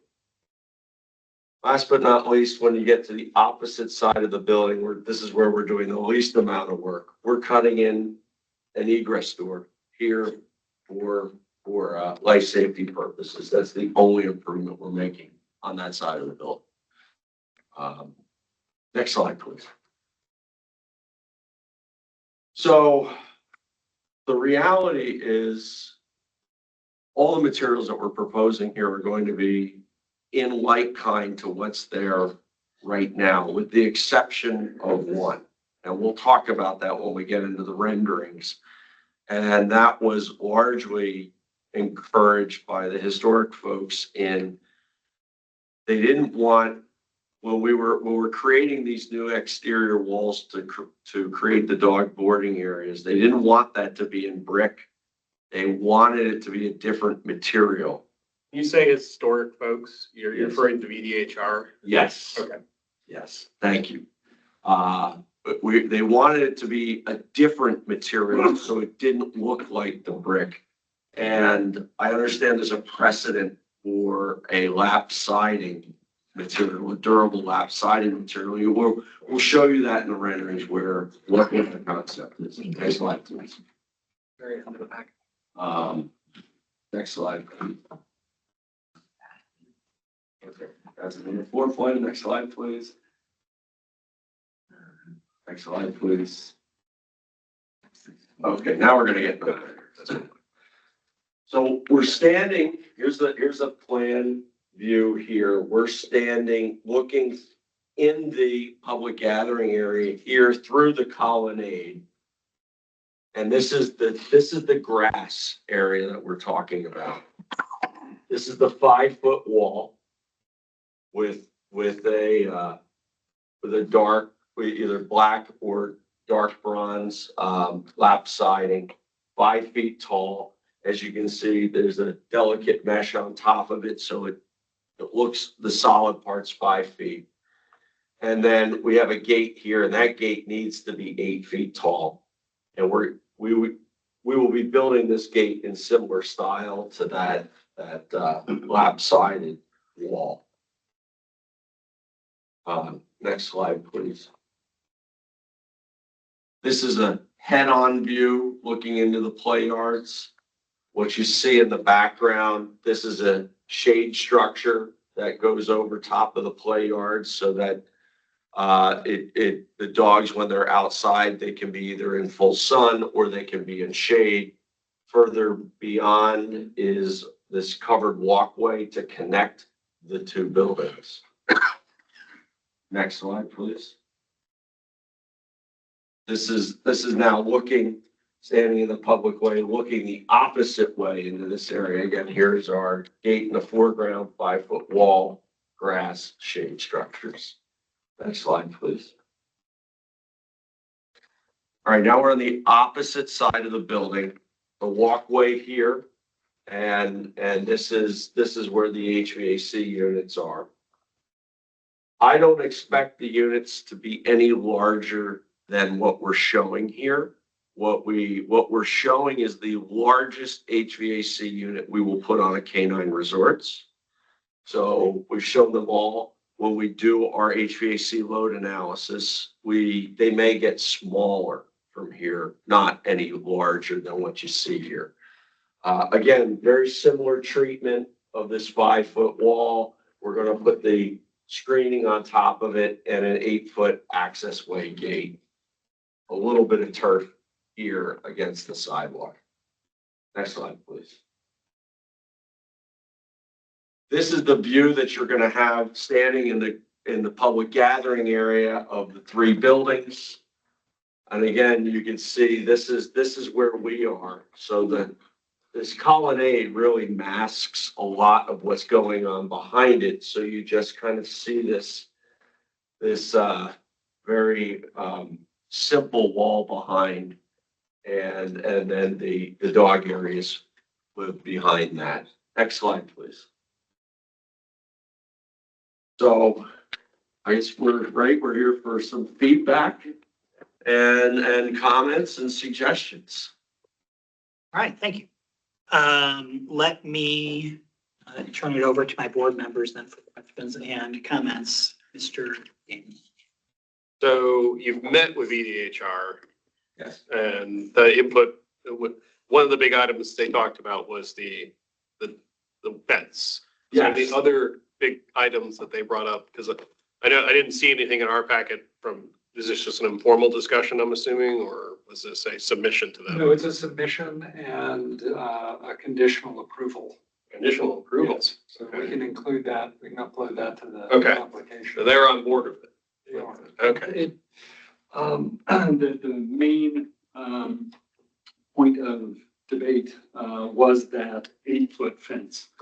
And it was important to VDHR to maintain a sight line through those buildings. So what we settled on was a 5-foot solid wall with a 3-foot, transparent mesh on top. So that standing in the courtyard, you still have that sight line. Did I see the potential renderings of the HVAC units? Because that back one, I would almost want an 8-foot wall because it's showing a pretty ghastly view. And I get it. It's a dog owner. I get it. You got to keep the space cool. There's no me challenging that. The questions and we've always fought with VDHR about what you do in the space in between these. So that's another reality I'm going to acknowledge. That was shown to VDHR. How loud are those going to be? Because how is that going to, I don't know, this is not, board for architecture, but that sounds like it could be deafening in there, depending on how close you are to those units. Talking about the dogs barking, or are you talking about? No, the HVAC units. The dog barking is a natural requirement of working in a dog boarding facility. That's you're expected. But I mean, like, I'm thinking both for dog and human, that's a lot of noise. This is a conventional unit. Actually, it's a unit that you largely see on restaurants. It's manufactured by Captive Air, which makes outside air units. It's no louder than any commercial HVAC unit. So it's the same thing that we would find on the roof of the Lidl or one of the other retail buildings in the complex. I guess what that is, it's on the roof of the Lidl, so I don't hear it as much. So that, I mean, it is just a general concern. I don't disagree with VDHR on the, at least the backside. I think a higher wall or fence would make better sense to make it less obscure. I think on the arcade side, the mesh, I think a more polite touch because of the fact that it's a public facing area. But the likelihood of even those two folks walking in that simulation, you know, the woman looking forlornly at the HVAC unit and everything, I don't see it happening very often compared to the other side. And I think the gate in there kind of at least suggests, hey, there is something going on back here, and it's, you know, it's the canine resort. The only other one I had, and I'll totally turn it over to Joe because he's probably got power. Is that light fixture something on the lighting we use in this area? Because it seems like a different fixture. From your house inside? There is a light fixture, there's a light pole there. Yeah. What is shown in the illustration is not accurate. Okay. But today there is a.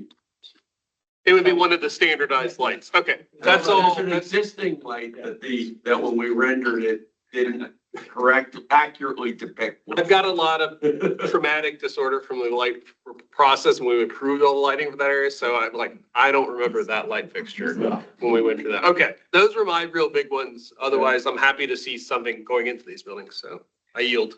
Okay, Mr. Plumpy and then Ms. Hannon. Thank you. I have several comments. I'd start with this one. As I had the same exact thoughts that Mr. Daniels just said about the noise, height issue and so forth. Can we push that wall back when the gentleman is walking back? So there's the same amount of lawn that's on the right-hand side. Can you push that Try left-hand to side? create this as a straight line and maybe relocate this Yeah, unit. that would help. And also, I would recommend creating that tape on this side because of the noise factor. I know you say these units are on a restaurant, but not 7 are on a restaurant. You know, if you go to Mike's Bar and Grill, I doubt there's 7. There's probably 5, but 7's a lot. Okay. And I tell you, I have 2 dogs box chairs, and I'll be one of your first guests. I've been waiting for this. Great. The other concern I had is a material that's going to be a metal, so that could get dented or whatever, right? The clad of the fence, or is it cementitious board, or it could be We were discussing that before we walked in and correct me. I want to make sure I'm quoting the historical group right. I will have to go back and look at the approval and we'll upload it. I believe it is specified as metal. Yeah, I guess. Okay. Metal.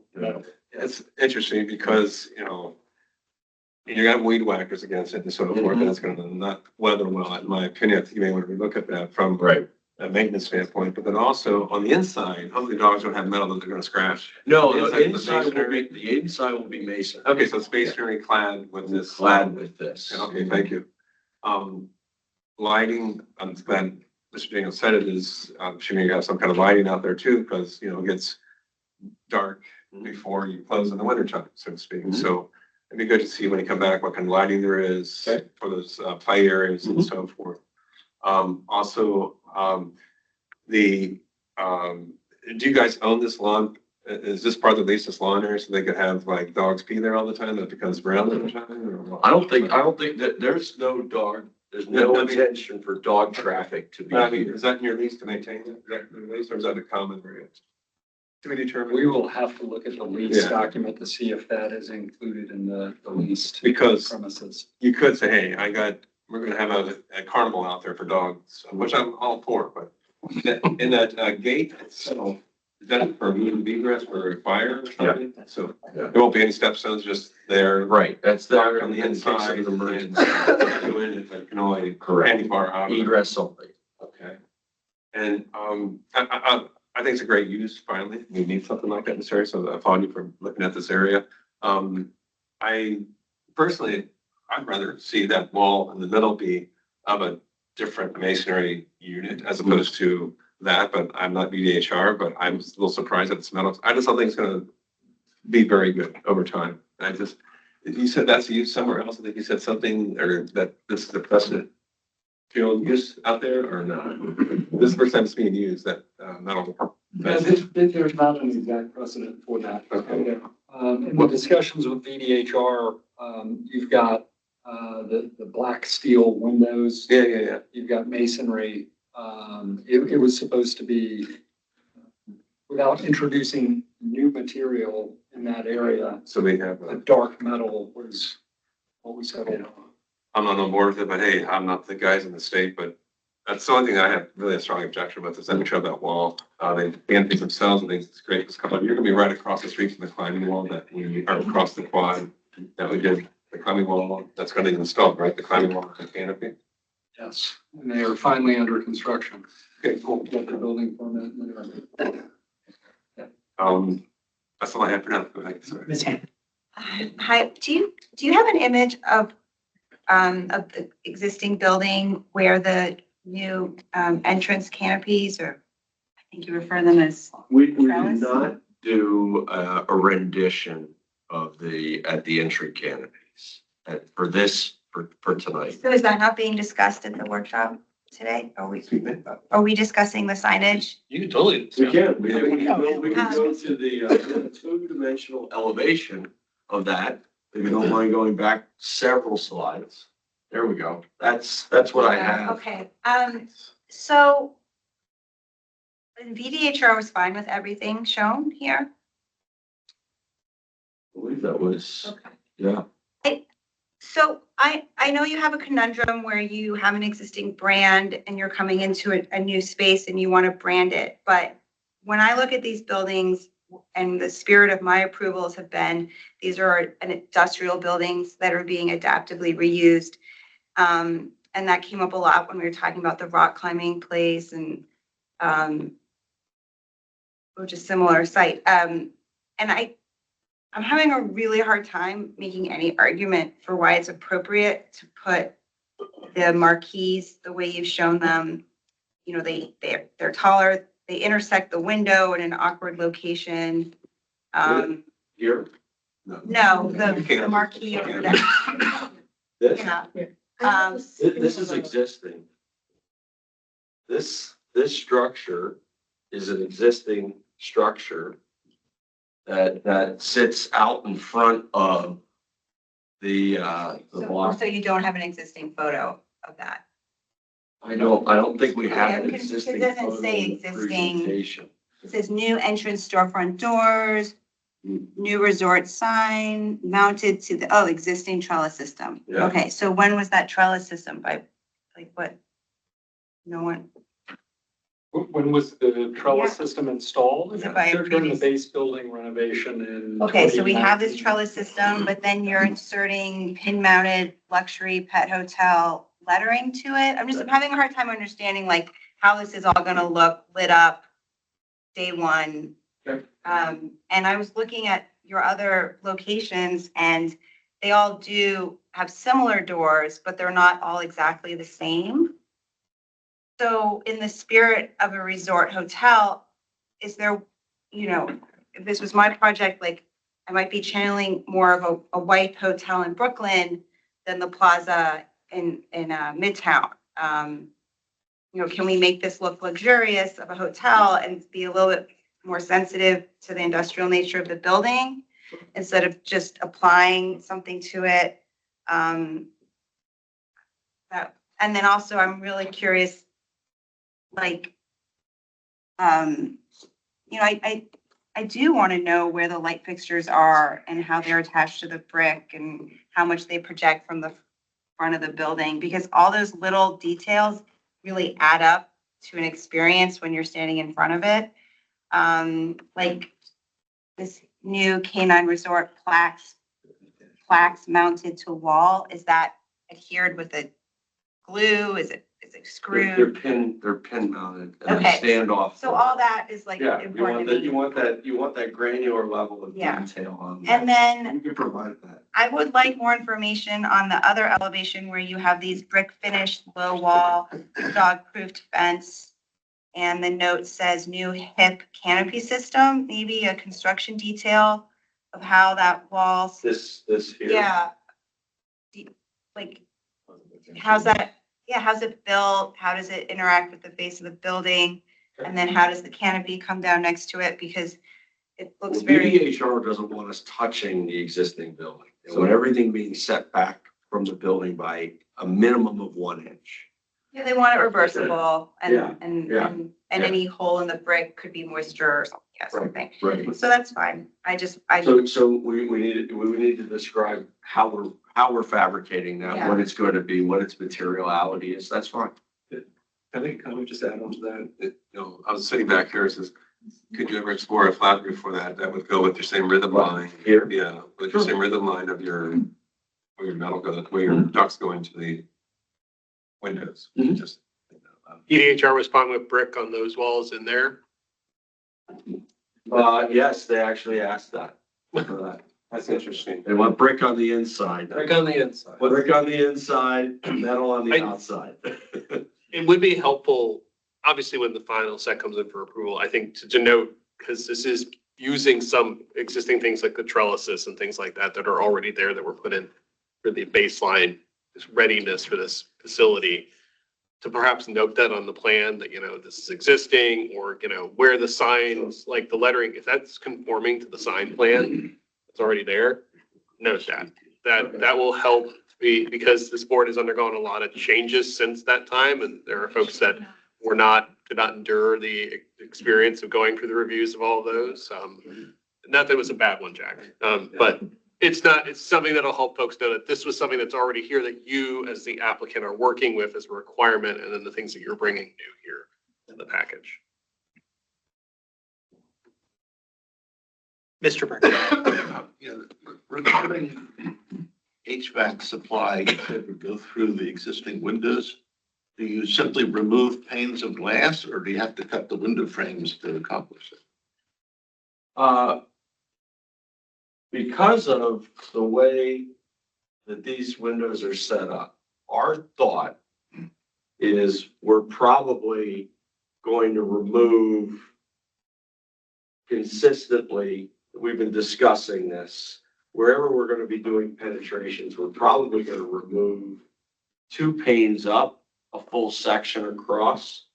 We'll bring our ductwork through, and then we'll put a blank out panel next to it, or whatever we're doing with the ductwork to make it look like it's filling the whole opening, to try and keep it consistent so that we don't get this up and down kind of look. The other idea is when this use goes away and we have to restore, or we want to restore the building back, we can take these panels and put them back in their place. So you'll just torch them out? Yeah, that's the thought. We'll just torch across. And then, like in this instance, we're showing it filling the whole thing. I think my intent would be, we're gonna fill that, we're gonna fill that, we'll fill that, and keep it sort of one consistent line across. In this instance here, this is unique. VDHR said these were openings in the wall that were for a catwalk that connected the 2 buildings. That catwalk has been subsequently removed, and that was infilled with brick, different from the rest of the building. VDHR was not concerned about us removing this brick. They just don't want us touching this brick or touching it as little as possible. And, is that the maximum size of the HVAC you'll put in there? Can you find smaller ones? Just asking. Yeah, I think, our next step as we enter into the design development phase, our MEP engineer will do their load analysis and actually make unit selections. And based on those unit selections, I expect that these units will get smaller. And again, for purposes of creating this diagram, we don't have an HVAC design yet. What we did was we took the largest unit for a canine resort, because this will be the worst case scenario. And then you need access to those HVACs from that wall that's close to Sentinel, because right now you don't. Actually, if we go there, we Not that, do. but the other one. Yeah, it's in that, the gates here Okay, and I'm that sorry. step out. And I hear you about, sorry, Go back to the plan. yeah, right there. Then if you go back to the plan, I think the grade of that wall could be. Right. Well, I hear you and I agree. It would be great if we could figure out how to tighten these units up and run that wall straight. Yeah, and it'd be closer to the sidewalk, but at least it's not hitting the corner of the building, which is always nice. Right. I think always to recess the wall a little bit from the corner. Okay. And we were stepping it back for this and the existing light fixture. We'll get the specs of the light fixture so we render it accurately. And also you'll show your new lights in there. Yeah. I understand what are we doing for nighttime lighting in this area? And the area around the HVACs, is that gravel or concrete that you'll put around the different? Right now, we would probably just leave it as gravel, because it's the intention is nobody's in there except for service personnel. I will say it would be helpful when you all come back to at least have an approximate idea of what the decibel load's gonna be back there. Sure. Because it's gonna be, it's a lot of them. And, setting aside the concern I might have for a dog or a employee hearing it all, I don't want it also to be a booming noise coming into the arcade area from there either, like what's going on down there. I'm fine hearing dogs because, hey, it's a canine hotel, that makes sense. Matches just like hearing rock climbers yell, I'm okay with that, but that really would be an interesting bit of information to help on that point. And I think to Ms. Hammock's questions too, some photos, just looking down each of those pathways, because I was at first having a hard time citing myself in which of the two of the three buildings you were in, based on, like, I was having to reorient myself depending upon the north, south, east, west, and the elevations are just generic in that sense. So that'll probably help me better understand what I'm looking at. Because my understanding is this is going to be right next. It's not out, the big parking lot's on the other side, the entrance. We're gonna go back. You want to go back to Yeah, we can. show me where the building that entrance is in. I mean, deliberately like a prison, it's confusing so that I don't know where I'm going. Slide. All right. So this is here are the prison walls and the turrets are here. Okay, yeah, okay, I'm following you The now. gathering areas here. Here are the two buildings. The parking's here, the Lidl's here, Okay, right? So those trellises exist on this elevation. There's our colonnade, and back here is where we have the walkway. okay, that graphic's not in here, which is fine. But, so I didn't have that to zoom in on, so, Got it. but yeah, now I'm following you better. Thank you. Okay. Can you tell us what are the other uses of the buildings as you go to community, what your tenants are? Oh, sure. Yeah. Let's see, so, building P2, very first tenants were Capital Mixed Martial Arts and Adamson Editions, which is the digital printer. Those are the only tenants on this side. Then Bryn Mawr Early Education has got buildings P1 and P3. And building P5, we have the F45 Fitness. And then in the second half of that building, we are very close to having a lease signed with a restaurant concept. A food beverage on the left-hand side of that building? Yes. Okay. And the climbing, and the gym is, Yes, Sport Rock is in the dining hall building. thank you. Great to see you, Lisa. All right, well, thank you, gentlemen. We appreciate your presentation. Good job. Look forward to hearing more. Thank All right, thank you. All right, that brings us to our second workshop, which is ARB WK 2025 NV 00028, 7410 Ricard Lane addition. The applicant is proposing a new screen porch addition on the back of the house. Ms. Kelly represents the application. Good evening again, Ms. Kelly. This is a small screen porch for Barbara Liggett. She's not here this evening, but her house sits at the end of a cul-de-sac. And if we go to the next slide, I'll look at the plat. It's at the end of Ricard Lane, but it is a cul-de-sac, and the screen porch is just filling in the back left corner of the property. And I have some existing photos of the rear of the house, and Ms. Hannock, I'll do a better job of photographing the front. The house does sit down, kind of downhill from the street. So it's not very visible from the street. The next slide, please.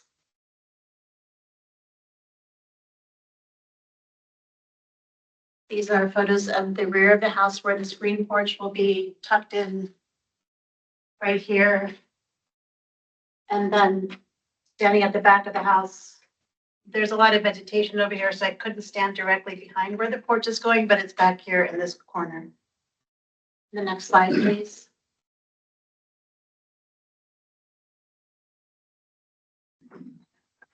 And another view of the back of the house, the porch will be over here, and from the street view, the porch will be back down on this left side, and this is the cul-de-sac here.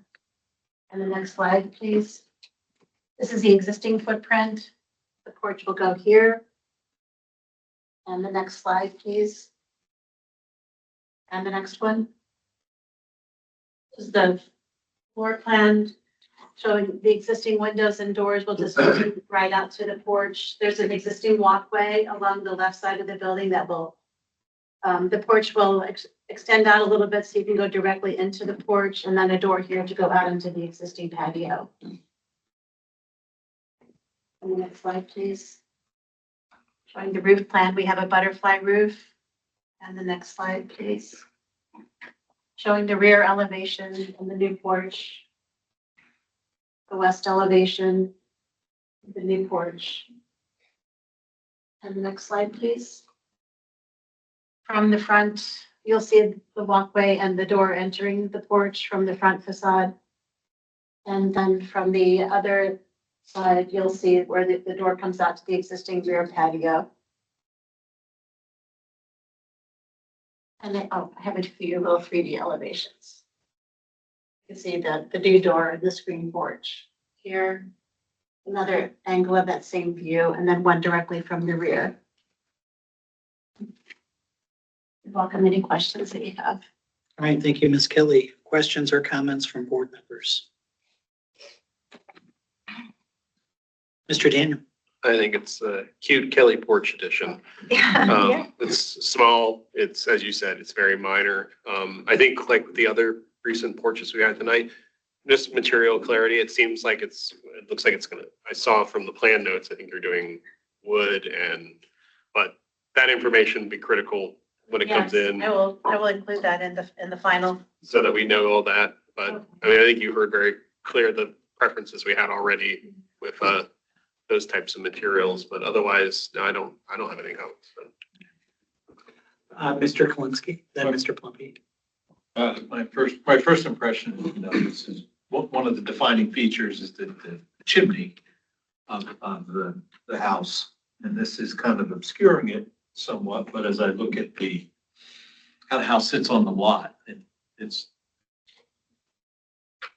not really blocking the view from anybody other than maybe from a neighbor's yard.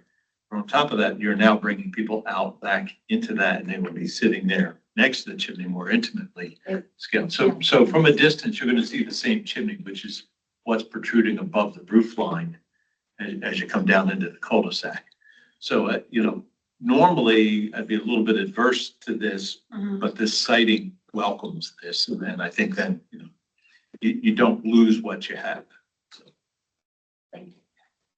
Mr. Plumpy. So two simple comments. Well, three. First of all, it's a great presentation. I think it's going to be a great addition. Is it a optical illusion? Is the overhang tip taller than the roof itself? It is a little bit. Can, I can lower Make it, it yes. shorter. Right now it matches the angle I can. I mean, still keep the same angle, but maybe don't extend it out as far. I'm just saying, thinking out loud. I can, yes. I Just, can this reduce is my that. 2 cents, but you don't have to. I'm not the architect. How far is the overhang? I, It looks pretty fun. I don't remember. It looks like I have it at about 3 feet. So I can reduce that. I'm okay with it as it is. I think Mr. Burns also has input on it too. Okay, all right. Then I'm not the architect, so that's what I'm going to clarify. It's just if you take it too short, it looks, it looks like it's not offering you the shelter and protection that that's intended to. Understood. Okay. And then also the door itself, what will the material of the door be that goes in it from the front? It'll probably be an aluminum clad door. Glass, Yes, like glass, the yes. previous application was Yes. versus screen. It'll be a glass door, Okay. yes. Because the entire patio is just a screen and porch, right? Or is it glass? It's a screened-in porch. That's a good, it'll probably be a screen door. No, not a trick question. Not a trick question, just asking. I have no I'm opinion. tricking myself up. Yeah, it'll probably be a screen door. It is a screen-in porch, yes. Go ahead. Okay, Mr. Burns. A couple of things. One is, it appears as though that door that's at the end of the path along the side of the house is the same height as the windows, which means it's an oversized door. Is that correct? Yes. Okay, so you got a custom door there. I just want to make sure about that. And then following on Mr. Plumpy's comment, I always recommend people, when they put a shed roof addition on, that they have a lower slope than the main roof. And I think that will address the concerns they have. I think the overhang is good because you're going to get a lot of sun because of the orientation of this house to the compass. And so a good wide overhang. But my recollection is this house doesn't have large overhangs to begin with, the original house. They're not, this 3-foot overhangs. I think they're smaller. They're not that large. They're not as large as 3 feet. So this would be a change, a different thing. And then the other thing is the county's going to want you to put really heavy, thick stuff up there. And so your renderings show a nice thin edge of the overhang and all, but the county folk are probably going to say, oh, no, it has to be this. So that's a detail you're going to have to work out. So that, this is meant to be a light pavilion, lightly constructed. It needs to look lightly constructed. So that's just something to keep in mind as you move forward with it. But I would lower the slope a bit. The overhang is fine, but lowering the slope, I think, would be good. And particularly since when you're in the yard in the back, that's the first thing you see. It'll be right up there. It'll be very prominent from the back side. You may be scabbing 2x6s. Probably, yes. Onto a heavier roof member for the area over the screen porch. Right. Okay. Any other questions or comments? All right. Thank you, Ms. Kelly. I think she just needs to stay You can stay right there. Thank you. Introduce the next one. Yeah. Randy, we're going to get to you pretty soon. All right, ARB WK 2025 MV 00029, which is 1915 Martha's Road addition. The applicant is proposing a new rear primary bedroom addition and a new detached carport. Ms. Kelly represents the application. Ms. Kelly. Thank you. This addition is for a new owner who just bought the house, Cherie Hamad, and her daughter actually lives in Holland Hills, so she wanted to move here to be close to her daughter. May I have the plat, please? We just ordered a new plat from Dominion, so this is the original plat, but the addition, as you see, will be at the back rear corner. And then we're also wanted to get your opinion on a detached carport in the front left corner. And the next slide, please. These are some photos of the existing house. The carport will go where this green arrow is right here. It'll be detached to meet the side yard setbacks for height. And then the bedroom addition will be in this back corner over here. And the next slide, please. Another view of showing where the bedroom addition will be going. And in the back of the house, the bedroom addition will be going right here. The next slide, please. Shows the existing original footprint, the 3-bedroom, 1-bathroom house. And then the roof plan. And the next slide shows the proposed floor plan, the carport, and then the new bedroom, bathroom, closet addition at the back will be a gable roof tying into the gable roof of the existing house. The next slide, please. You can see the gable roof matching the slope of the existing house and then tying in the bathroom and closet with another gable. And the next slide, please. The front elevation and the side elevation showing the new bedroom addition. And you'll see a little bit of it peeking out right here, and then the carport addition. And then from the rear, you'll see the bedroom addition with the window modules matching those on the back of the house. And then from the left, the other side, the flat roof of the carport, and then the addition beyond that. That's it. Thank you. Okay. Thank you, Ms. Kelly. Board members, questions and comments on this project? Ms. Hammack. I think this is such a jewel of a building. When I saw it, I just went, ooh. I mean, I know it's not an official term, but so really, what's so interesting about Holland Hills is the buildings are similar, but the siding is so distinct. And the same building placed somewhere different has a completely different feel. And I'm glad that the chimney is going to stay in that dominant front corner, and the addition is going towards the rear. With that said, I think the carport detracts completely from the front of the building and that site of that chimney. Everything that made me go, ooh, I love this building, the carport would ruin for me. So it's interesting. It's like everything that makes the rear addition appropriate makes the carport inappropriate in my mind. So. Can I just add to that? Mr. Lumpy. It doesn't bother me that much, but if you push the carport, I know this sounds crazy, push it back into the backyard more, so that the front of it's not aligned with the front of the house, it's pushed back enough, maybe. I mean, this does become an element that's, you put a wall on one side of the carport, so it's tucked way back, so the patio has a wall up against it, you know what I mean? So that's, so you pick up the carport and just push it all the way back in there. So your chimney would be exposed. We have a driveway in front of the chimney all the way back, and just as a thought, if you're concerned about the chimney being obscured by the carport. So the carport now becomes an element in the backyard, and it kind of screws up maybe your circulation. Or like a shed, like where you might see. But it's a car park in there. You just got to have your sidewalk. Because right now you'd have to meander the sidewalk somehow. Just thinking out loud. I agree with Ms. Hammack. On the addition, I like the addition idea.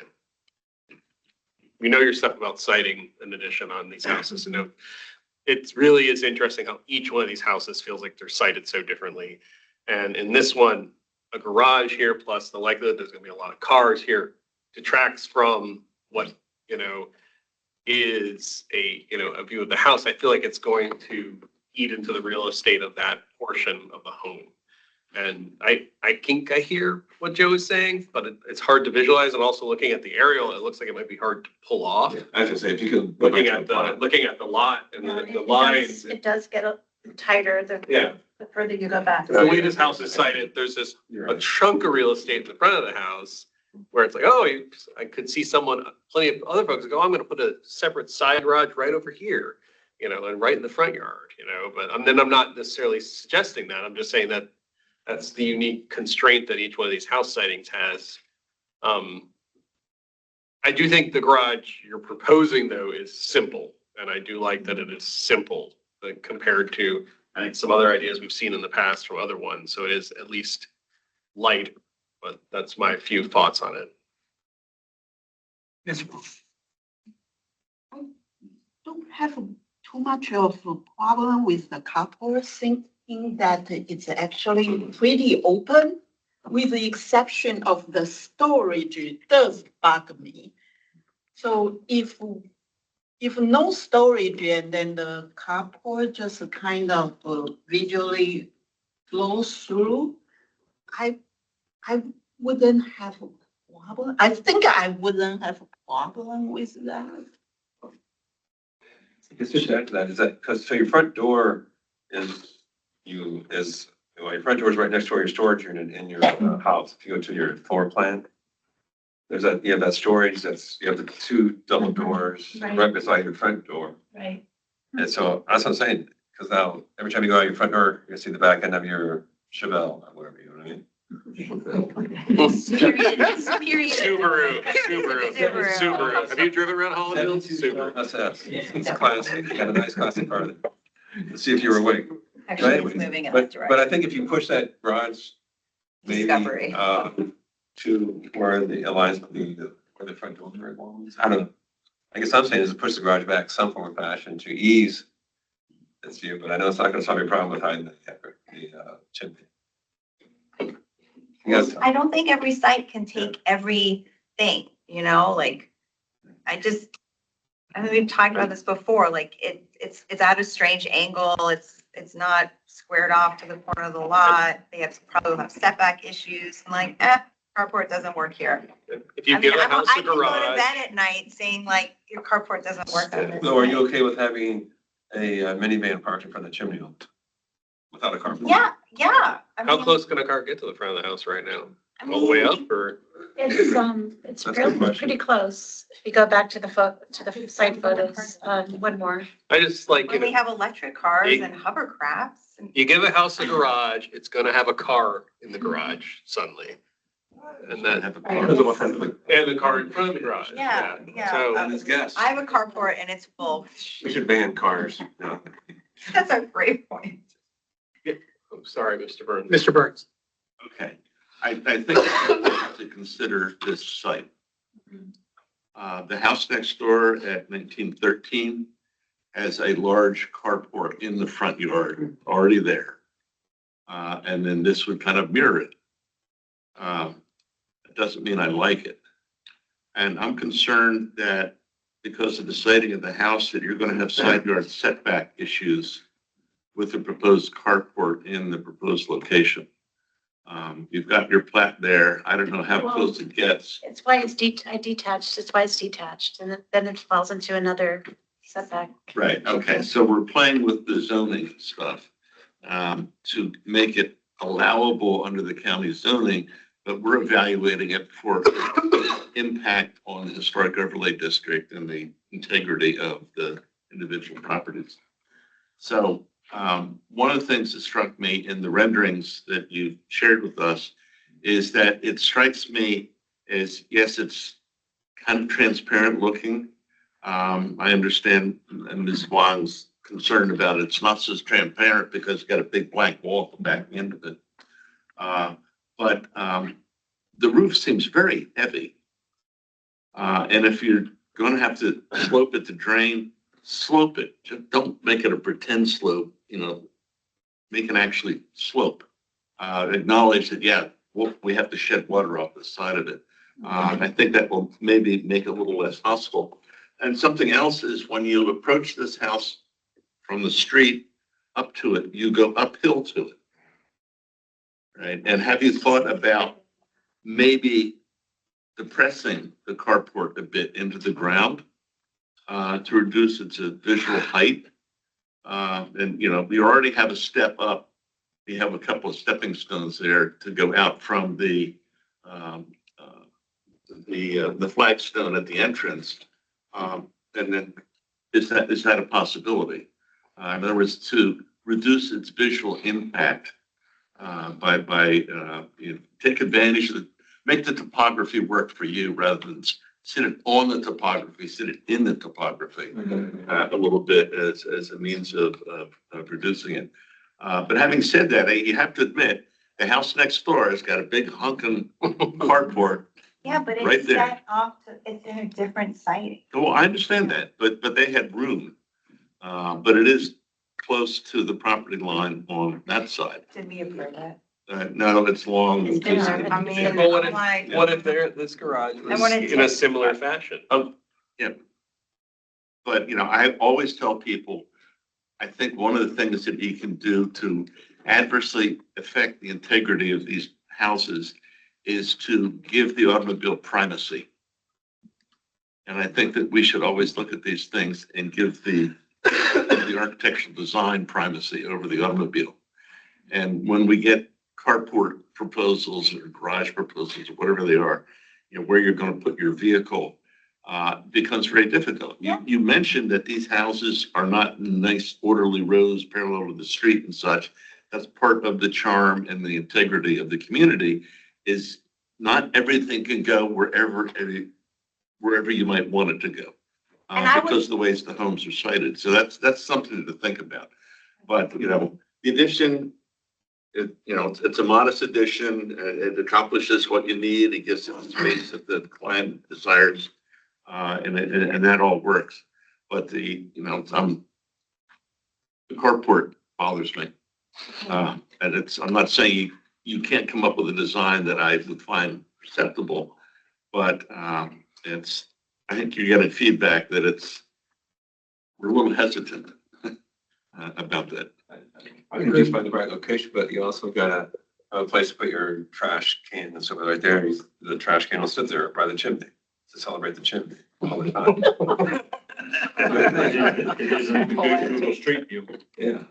And I think, make sure that if you do a parking spot that's covered carport, that you have a place for that to also be taken care of. In my opinion. All right. Any other questions or comments for Ms. Kelly on this project? All right. Thank you, Ms. Kelly. Have a great evening. All right. That brings us to our fourth and final workshop session of the evening, ARB WK 2026 MV 00001, 1904 Martha's Road addition. The applicant's proposing a primary suite addition to the existing entryway. J. Ashley Fox represents the application. Good evening. Good evening. Everybody still here with me? We're here. How late do you usually stay? This is about par for the course. Oh, yeah. This is about early. You're good. We can just prove it, right? Let's not jinx. My name's Randall Bars. I'm an architect. I'm working with Ashley and Mark. And they wanted their house is the same house as we've seen a number of them so far tonight. And they wish to have a primary bathroom and a closet that they could actually put like 3 or 4 clothes in. So the easiest way to achieve, well, there are several things they wish to do. Those things, they also wish to renovate the kitchen, which doesn't affect really the outside. And they wanted to upgrade the entry. The primary thing that we're going to talk about is the primary bedroom or bedroom suite. They're going to put the bedroom in the existing bedroom that's there. So we're really just adding a bathroom and 2 closets and a space to do some laundry. So here's the house. From the street, you can see the entry. You really can't see a whole lot else. But as we roll through the pictures of the site, there is a wall there. They kind of would like to take that wall down. But you can see the heavy foliage over here that really blocks. We're going to put our addition there. And you don't see it much from the street. Go ahead. This is the back. That's where the addition would Oh, go. that's the front. That's where the addition is. Sorry. The addition is here. There's a bathroom here. So when we do a new bathroom, we figured that it would be local to the plumbing. And we don't want to go as far as the house is because we kind of want to respect the existing house. Next, please. That's the back. They have a series of 3 windows at a time with the normal Holland Hills grid. Next, please. This is the back. We're not doing anything to this really. These are other pictures, more of the driveway. From this spot, you can see this from this little image between the trees. This is the wall that we want to come down. Next image, please. Entry. There's a good amount of open area right here, which they could potentially use to park, but really nothing else because of the shape of the lot. Next, please.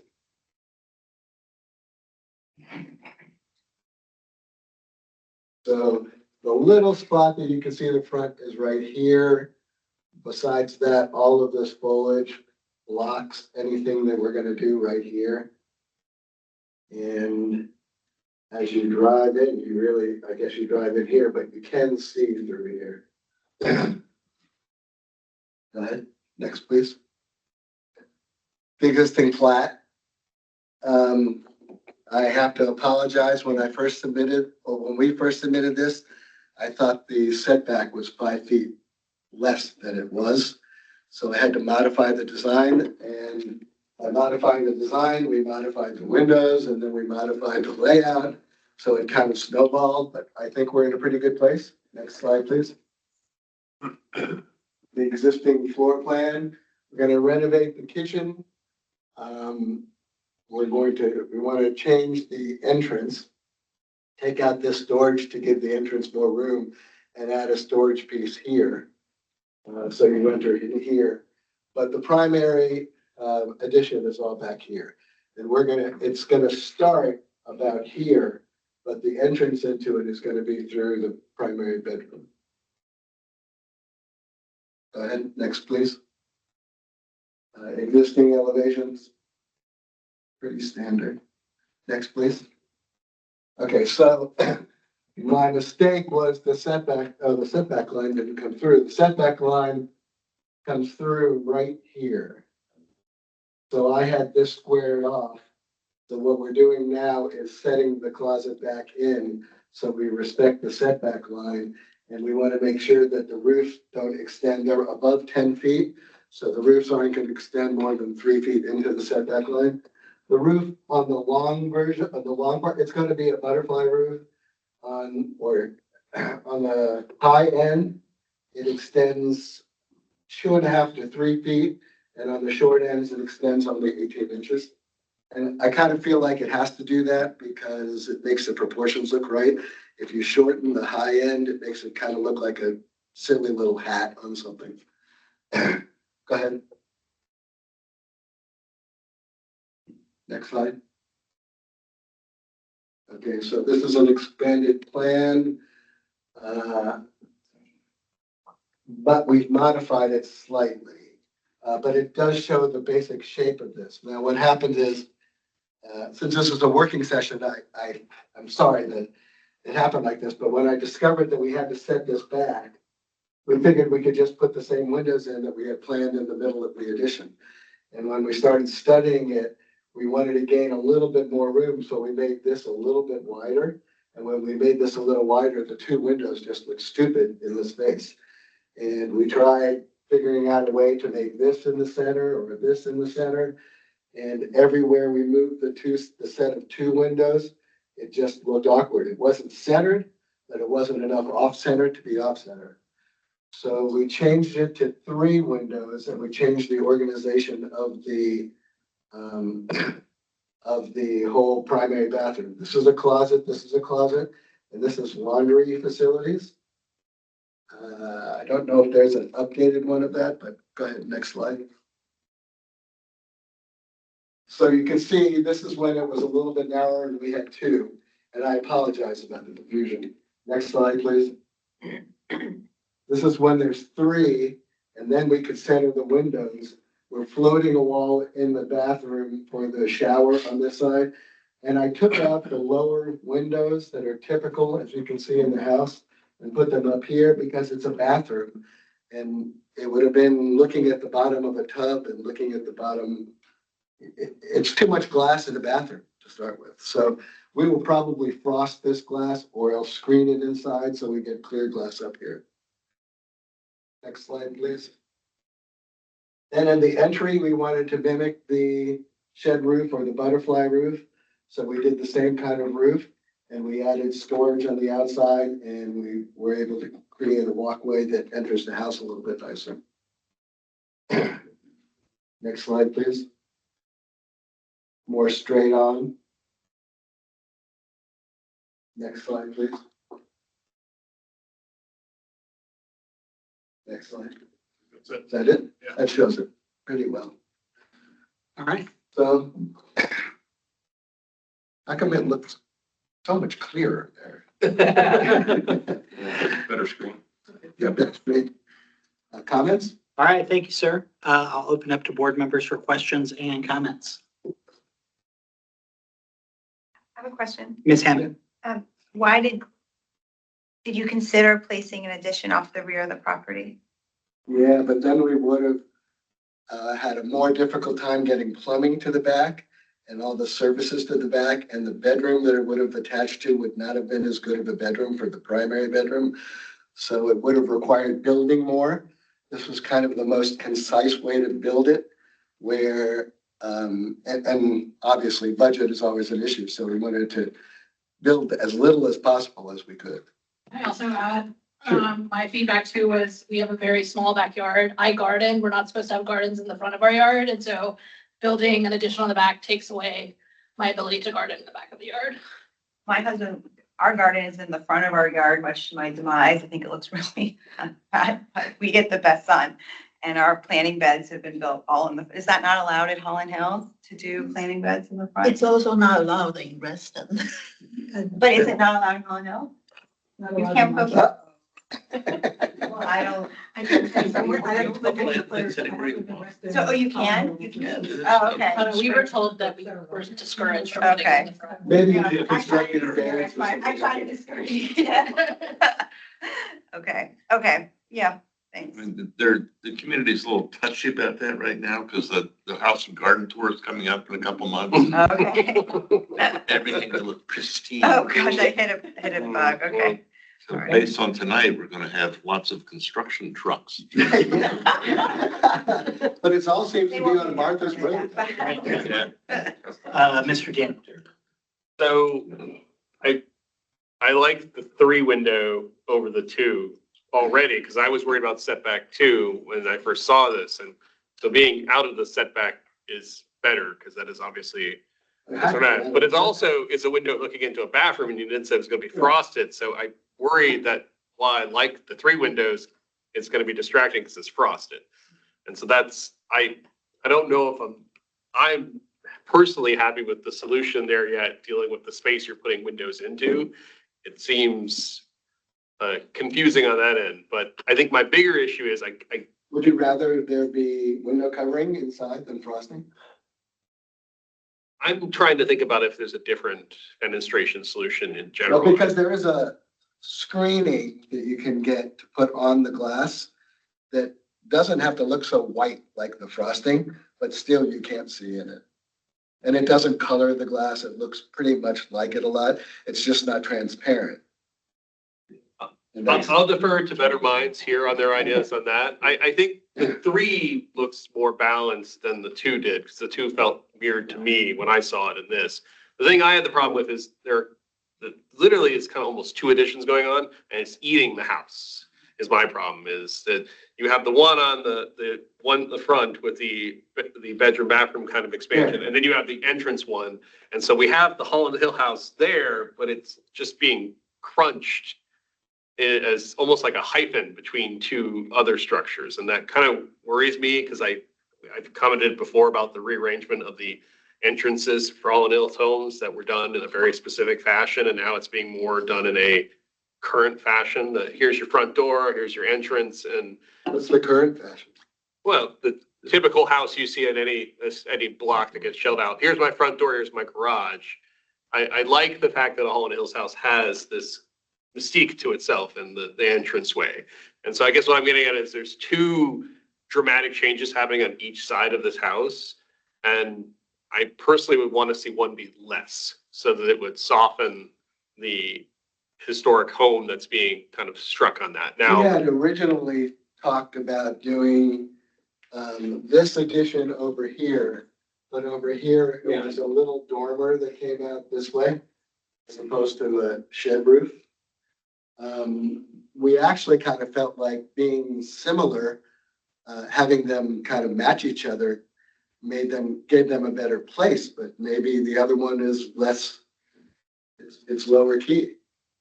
Is that what you're looking for? Something a little lower key? I personally would rather have something lower key there because then it feels more like we're giving, I think it's Mr. Burns said, primacy to the original house that's trying to be there. And we're not putting a garage there though.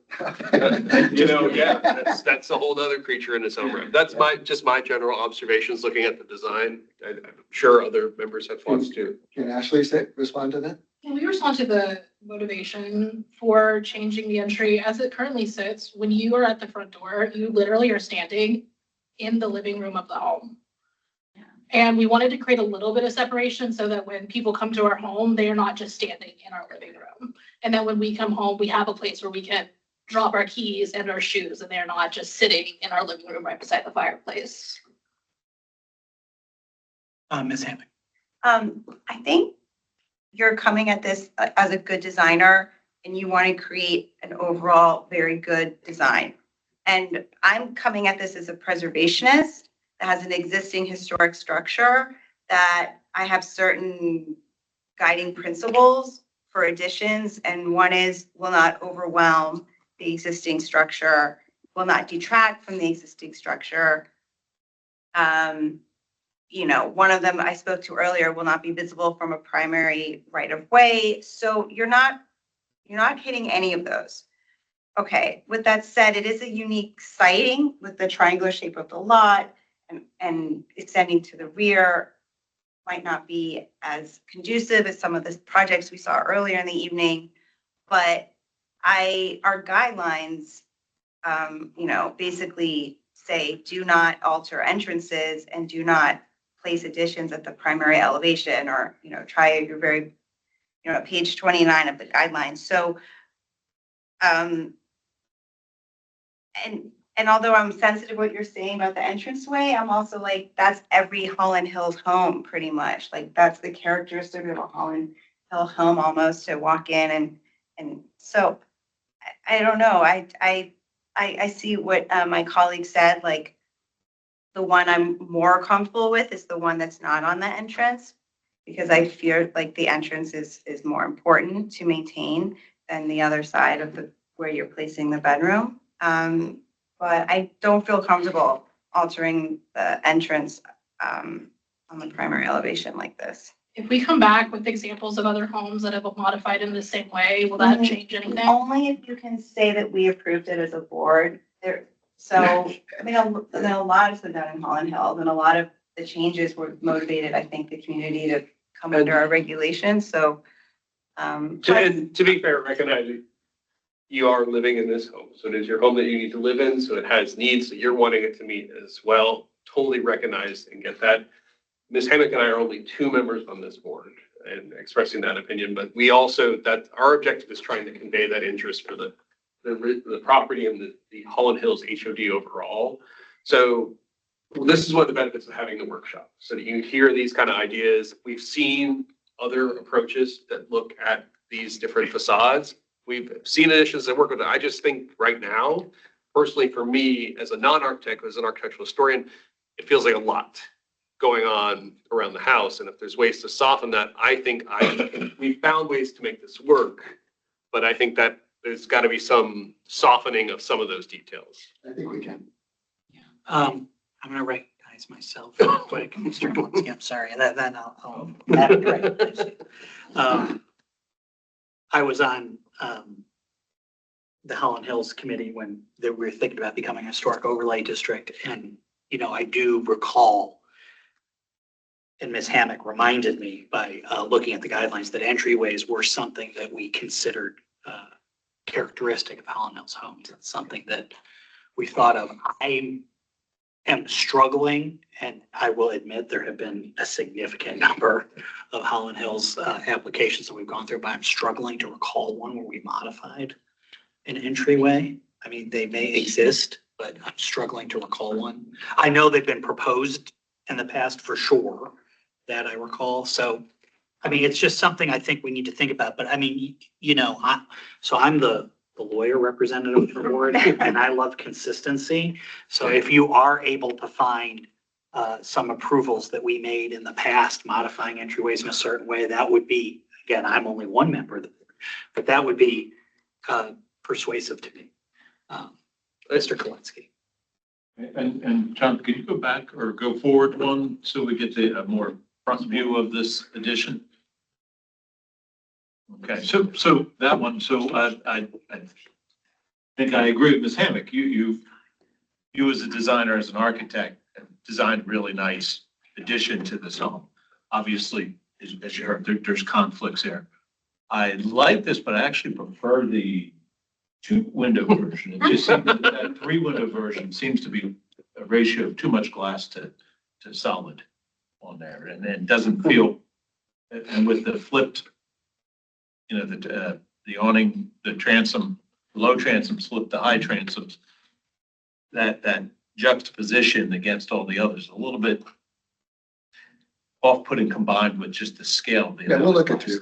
We'll look at you, because it is a lot of glass. So, and more glass that I'd like in a bathroom, but. And I really do like the entry pavilion that you've created. My issue there, though, is the defining characteristic and these consistent with what I said before, the large mass of masonry for a fireplace, you're concealing it. So, fortunately, your clients have a very talented architect, and I know you don't want to hear this, and I know I never want to hear this, but I think you could do something that responds to these comments. I know you can come up with something that will do that, that's just as enticing as what I see here.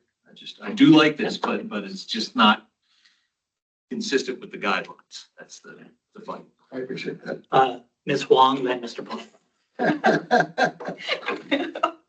I'm totally agree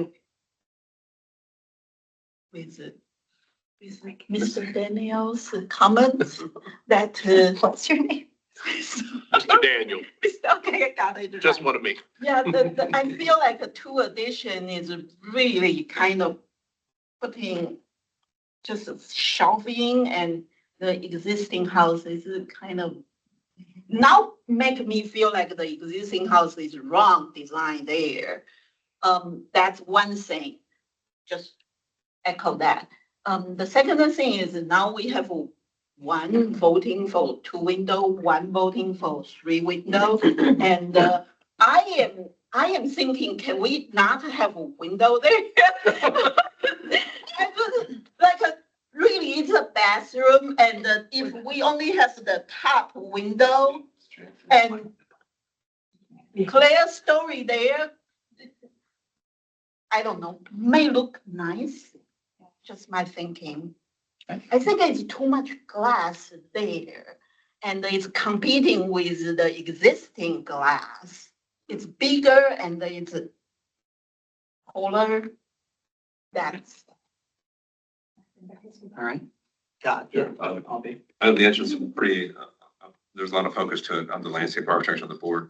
I would say, if the entrance door maybe stayed the same location, but either projected forward more or something, and give you more room inside so you can put your keys and so forth, as opposed to doing a big celebration of this thumper on the end there. I think if you minimize that, I think you got it right on. I mean, it's almost, you take away the storage part of that, but you're the architect.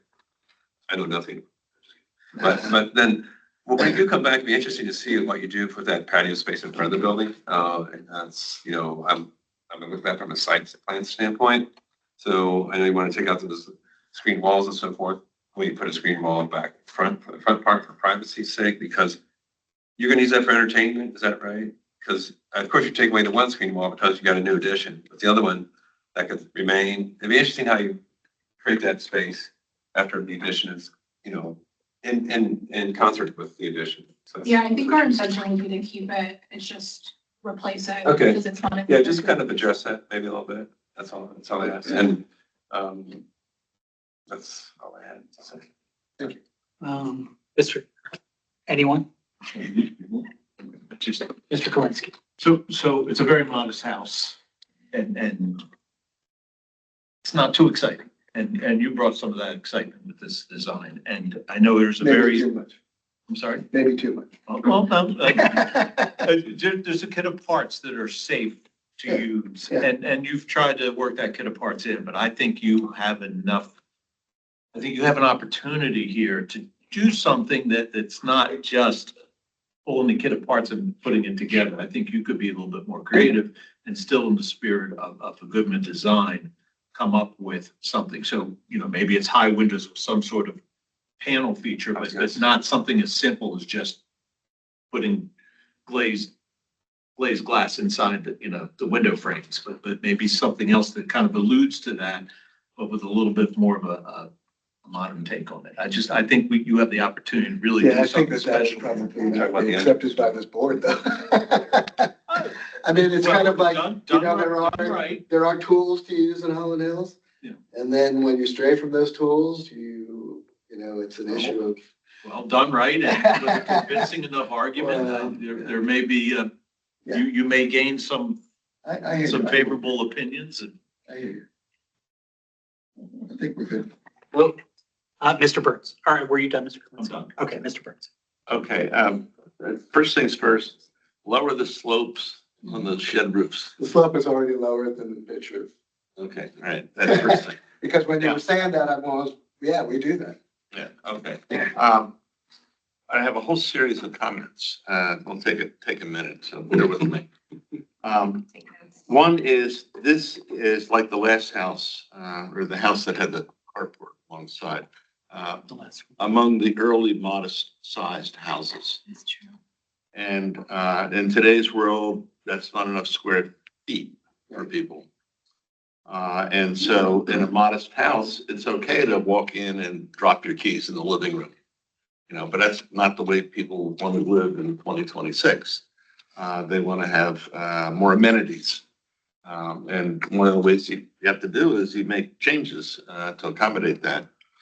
But having said that, there's a couple of things about this house that are character defining features that I think this particular design will significantly alter. And one is the front entrance. There's a massing, there's solids, there's voids, there's indentations, there's projections, different materials, they all come together in a complex geometric arrangement there. You have the mass of the chimney, you have the inset of the porch, you've got the little column there. Can we go back to that picture? And yeah, I don't know if we Let's can go back to we have a photograph. Yeah, but that is a character defining feature. Mr. Zellman mentioned that was something that, there you go. That's a very complex geometry there, but it is a character defining feature of a Holland Hills entrance in this particular model house. And the way in which you're proposing to modify it, it will obliterate that. And so it's just going to go away. So that's something that I have a hard time wrestling with. I understand your needs you have to live in this house. You have to function in this house. You don't want people to come in to see you and see all of your stuff that you discarded when you ran home from the grocery store right inside the front door. I understand that. That's not the way that we will use this house in today's world. But nevertheless, it does make significant changes to the massing of this end of the house. At the other end of the house, that's the easiest place to add on to this model house is you got a big blank wall there. And if you do it on the bathroom side, you can easily cut a little hallway through and connect it. It's like almost. What we did. Yeah, and it's what a lot of people have done. We've approved many additions that come off of that shear wall that's constructed at the other end of the house. And that's all well and good. But you have another problem, and that is the artificial construct of Fairfax County, which puts an invisible line across your lot that says, "Thou shalt not cross this." That's called the setback. And that has affected the geometry of your design. And these houses have very simple, straightforward, rectilinear geometry. They don't have lots of little inset things. And because all of a sudden that corner has become fussy because of that artificial constraint that the county puts on you in the setback. And one of the things you might do is go and ask for a variance or whatever it is you need to do. That's what Ashley wanted to do. Yeah. What are the odds? And it'll cost you some money and, but I think you can make a case for it and you can come back and. And we have supported that. We have supported that for a porch where a guy was extending the roof line out and he was going to clip off both corners to meet the setbacks. They said that destroys the geometry of the house when you do that. So I think you might find a sympathetic ear from us. So what's the process of that? Let me continue on with that. Okay, and then so once you've had that odd geometry imposed, right, then all of a sudden you've got the roof coming out at different heights and or at different lengths, and it's all of a sudden you have this fussy geometry, and it affects not just the plan but also the roof edge. Is affected by that. And then looking at that, we have those nice big windows there. I'm thinking like, maybe that should be the master bedroom and put the bathroom back closer into the inner side. Now, I'm just talking out. You can shake your head all you want, but just, I'm listening. Yeah.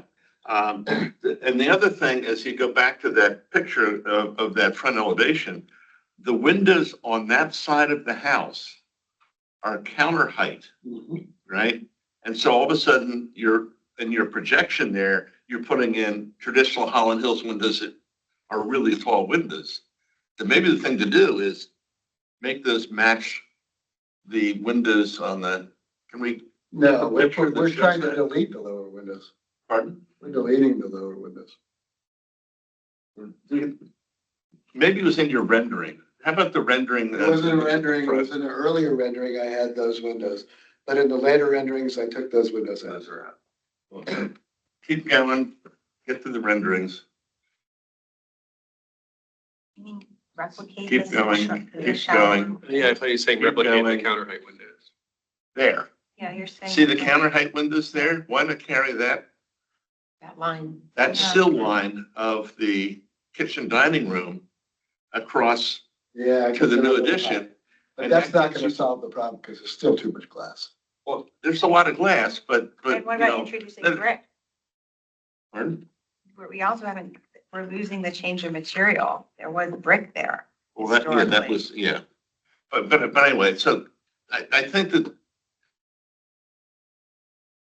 I would look at the geometry that was imposed on the master bathroom addition by the setback line. And I think it would be easier for me to say, okay, I can see that this might work if we didn't have all that ins and outs of trying to adhere to the setback. I appreciate that because we started that way. Yeah. But to respond, there's not all that ins and outs. There's one in and out. Okay, but it creates all sorts of different angles and it makes the geometry more complex. It does make it more complex. And it's different. It does. Maybe you could lower it and extend more, like have a bigger footprint and a lower roof. Whatever. I'm just saying, these are the things that bother me. Now, having said all that, if we were to look at the house next door, right around the circle, just a little bit, you cannot tell that that's was a Holland Hills house. That house has so many additions on it. It is unbelievable. You just, where's the Holland Hills house? And the house right around for, you know, the one right around the curve from you guys. Yeah. I mean, it's just like, where's the Holland Hills house? You still have your house pretty much intact. And so what I would advocate is trying as best you can to meet your spatial needs and maintain as much of the historic character as you can. Now that's, you know, we've been talked about doing it different ways, more windows, less windows, no windows. I mean, it's lowering the slope of the projections and all, but that, this has been a very interesting discussion, I think. Yeah, I and think it's philosophically, given both your designer and you guys a and, lot to think about. and philosophically, I guess I misunderstood this board versus the Holland Hills board. Because the Holland Hills board wants everything to stay exactly the same. And I thought this board wants everything to stay within character, but not necessarily stay exactly the same. But it's sounding to me like you're more aligned, that you'd like to keep the essence of the houses exactly as it is. So I think Gabrielle pointed out that the guidelines say that additions should be deferential. Right. And, you know, and I think in terms of the new entrance design, I think that is not differential. Correct. You know, and so that's, on the other end, we can debate how differential or not it is. But that's something. Now, Great. one of the things I remember discussing with the community years ago before we got to a historic overlay district is, what does the community want? Do they want to preserve, you know, cast the community in amber, and have everything all look very like Charles Goodman just finished? Or do we want to acknowledge the fact that these changes are going to happen over time, that the spatial needs of the people who occupy our homes are going to change over time?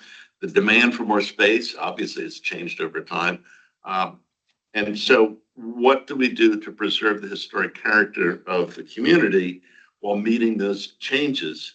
And it doesn't necessarily mean that good design has to be replicative of the historic. It can be different, but it has to be better. You know, don't diminish the houses by the additions and all we put on them, but, you know, make people say, yeah, I can see how that works. Look how nicely that fits in, and then becomes a seamless part of an expansion of the community over time. Okay. That's the challenge you're facing. I fully understand. So sorry for my soapbox. No, I think we've given you a lot of feedback. Thank you. You're very welcome. Great, thank you. You all have a great evening. Thank you for staying with us. Yeah, thanks for hanging in. No, I know exactly. All right, that brings us out of workshop items. We do not have any presentations. Be as efficient as we can be with our board and staff items.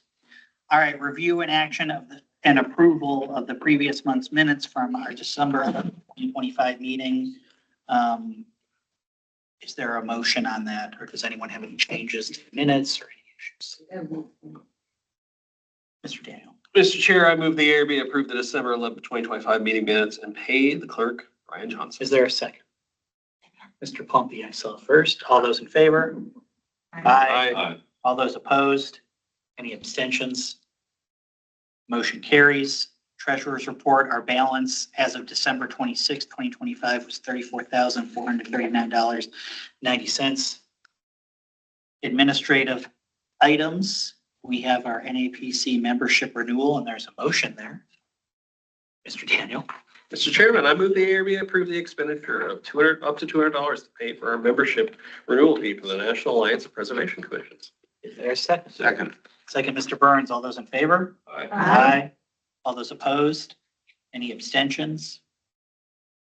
Motion carries. All right, discussion update reports, Fairfax Park Authority, Lorton Dairy Barn demolition. Mary Catherine, anything? Yes, it's brought to my attention that someone inquired about what updates for the, with the Fairfax Park Authority. And we have heard from them that they do plan to demolish the dairy barn complex down to the slab. It's outside of the MOA area. You can see this map. There's the boundary of the black arrow. It's showing where it is. And if you go to the next page. Let's do a quick. You can see the condition from the aerial. Yeah. The silos will remain, they said. So this is more of an FYI. There's no action. So is it all 5 buildings will be taken down or whatever? That's my understanding, that everything except the silos will be demoed to slab. At least we don't have somebody telling us about all these mean birds hanging out around it. Carriage house guy? All right. Mr. At Bowie, you mean? I'm curious, is the reason that these are deteriorated is the lack of county maintenance? Yeah. I think it is a safety concern. Feels like carriage house all over again, doesn't it? Yeah, I mean, it's the county assumes responsibility and then advocates their responsibility. What? Bowie Carriage House? Yeah. They just didn't send a representative to us to tell us why they were bad buildings. And I do want to mention, while they are 50 years old, they were constructed outside of the period of significance for the historic area. So that's another consideration. I do about that. But the condition of these buildings is indicative of other buildings within the historic area, such as the large barn that they were proposing to change into a Music barn, with the green roof, Yeah. and then also the Yeah. power plant. Yeah, and the power plant, the shop for the locomotive. They're all just rotting away.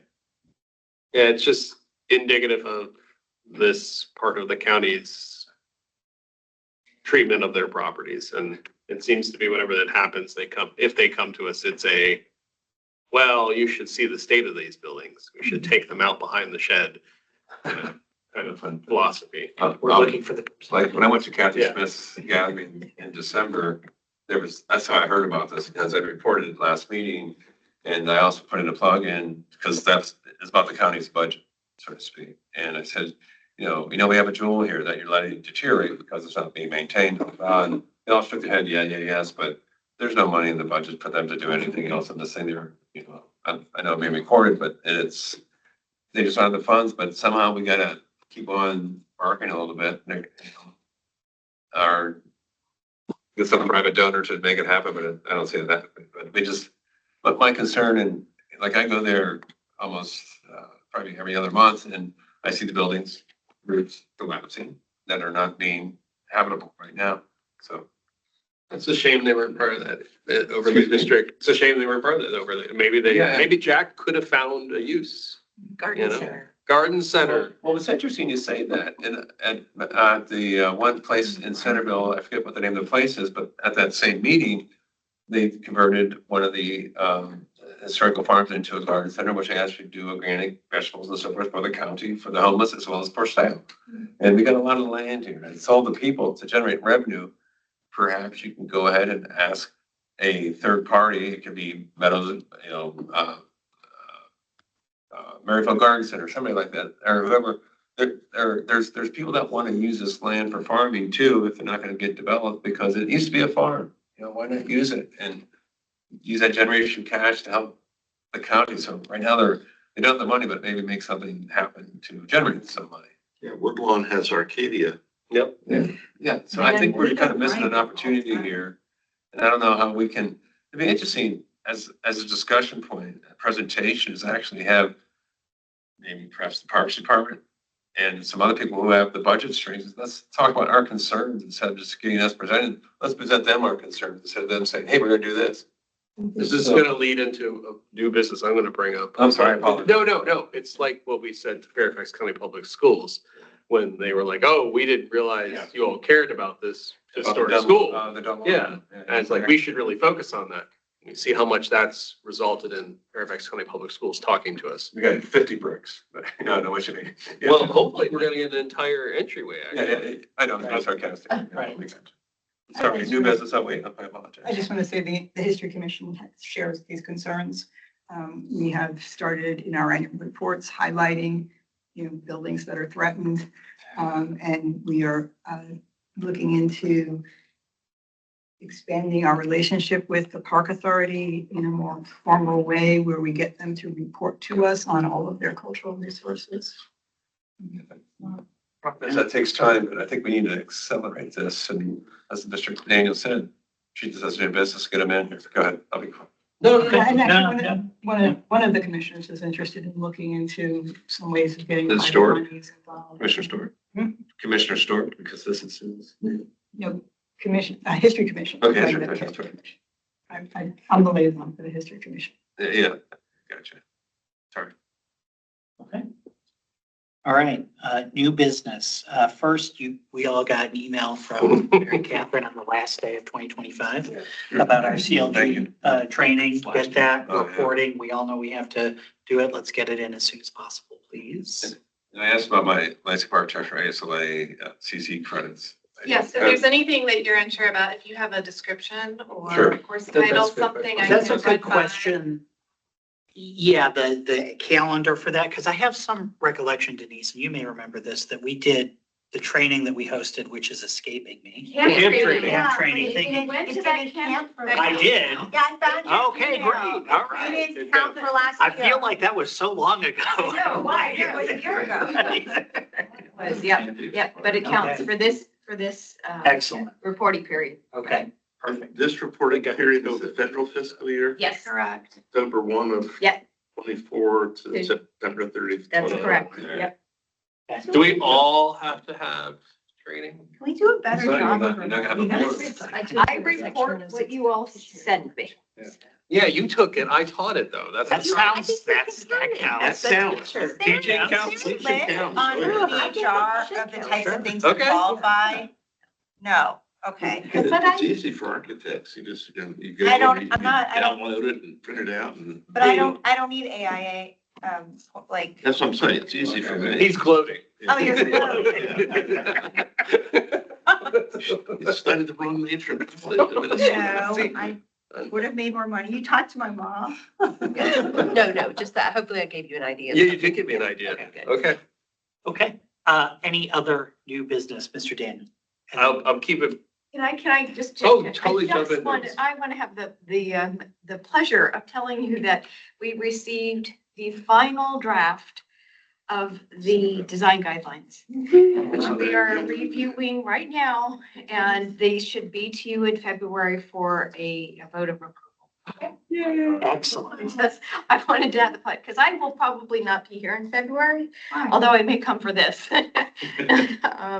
So anyway. Mary Catherine will be in charge. Why don't we just not vote on it till like July or August? Just put it in. Keep it coming in. 10 years. No, I think we can cut them off the payroll, like, right? Has it been that long? Yeah. Are you serious? 2016 is when that initial charrette that you all had with. I have an entire I family was on the now. board.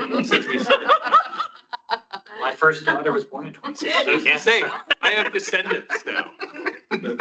I'm sorry, did you take something? Yeah. And, Oh my Yeah, God. All right, Mr. Daniel, you had new. I'll keep it brief just because Ms. Swan mentioned it to me before the meeting started. It's just, we're talking about Park Authority, Fairfax County Public Schools. Also, they said, oh, we should get a data of all their schools that might be historic and you might want to share insight on. And Ms. Swan was sharing that the Resident Association Board was reviewing a proposal to install solar panels on top of Terraset, which is one of the original schools that was built in the ground that had solar panels on top of it originally. So now we're going full circle, and I did some research. Apparently, the county is blanketly installing solar panels all over their schools in some big initiative. And Terraset is not technically historic at this point, but it's just an example of another thing. They're just, oh, we're doing solar, and they're also putting it on top of space that's now used by children. And Ms. Swan pointed out some very obvious observations of how are you protecting children and the screen. There were lots of questions raised by the board to them about, have you thought this through very well? So. Well, it's interesting to say that about solar panels because I've gotten here, since I'm on the board at the workhouse, is like the county person there was saying, well, as you know, we had that one proposal about solar panel lights, having a solar panel in every light fixture. But they've asked me several times, one or two times about, can we put solar panels on the roofs of the buildings? I said, no, hell no. I mean, heck no. I said, we want you to build a solar array somewhere off the property or, in the woods somewhere. For this one in particular, actually, Terraset had a solar I know, array. I That's what's understand. wild is we're going full circle. I understand, but the county has a very strong solar initiative. I understand that, but a time and a place. Yeah, no, it's just, So we talked about them reaching out. They said, oh, we should talk more. Talking more has been very, silent. Okay. That was all.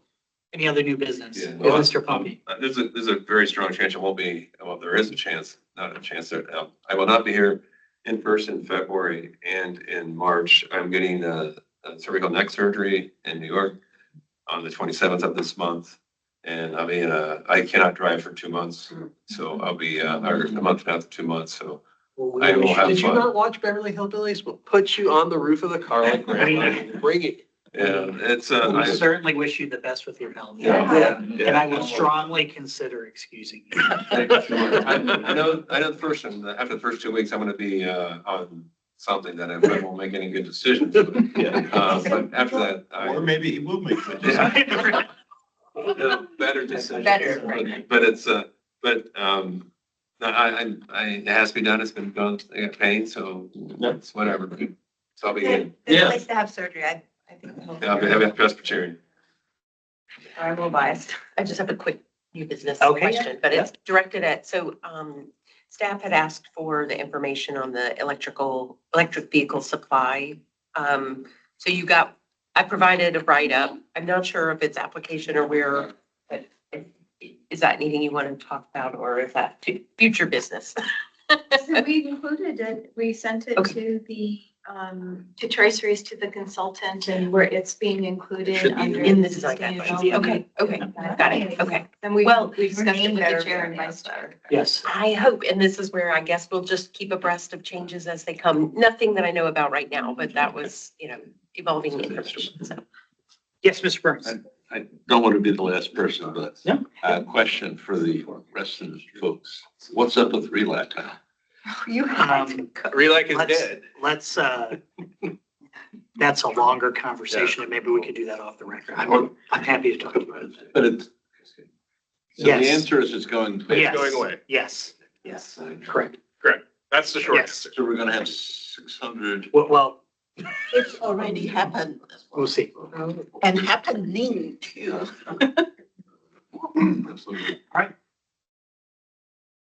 Is there, Chair. yeah, I moved to, oh, there you go. There you all go. those in favor? Aye. Aye. All those opposed, any abstentions? We are adjourned. Everyone. Blue. Yeah. I already got it. What? I actually kind of want to get it. Good.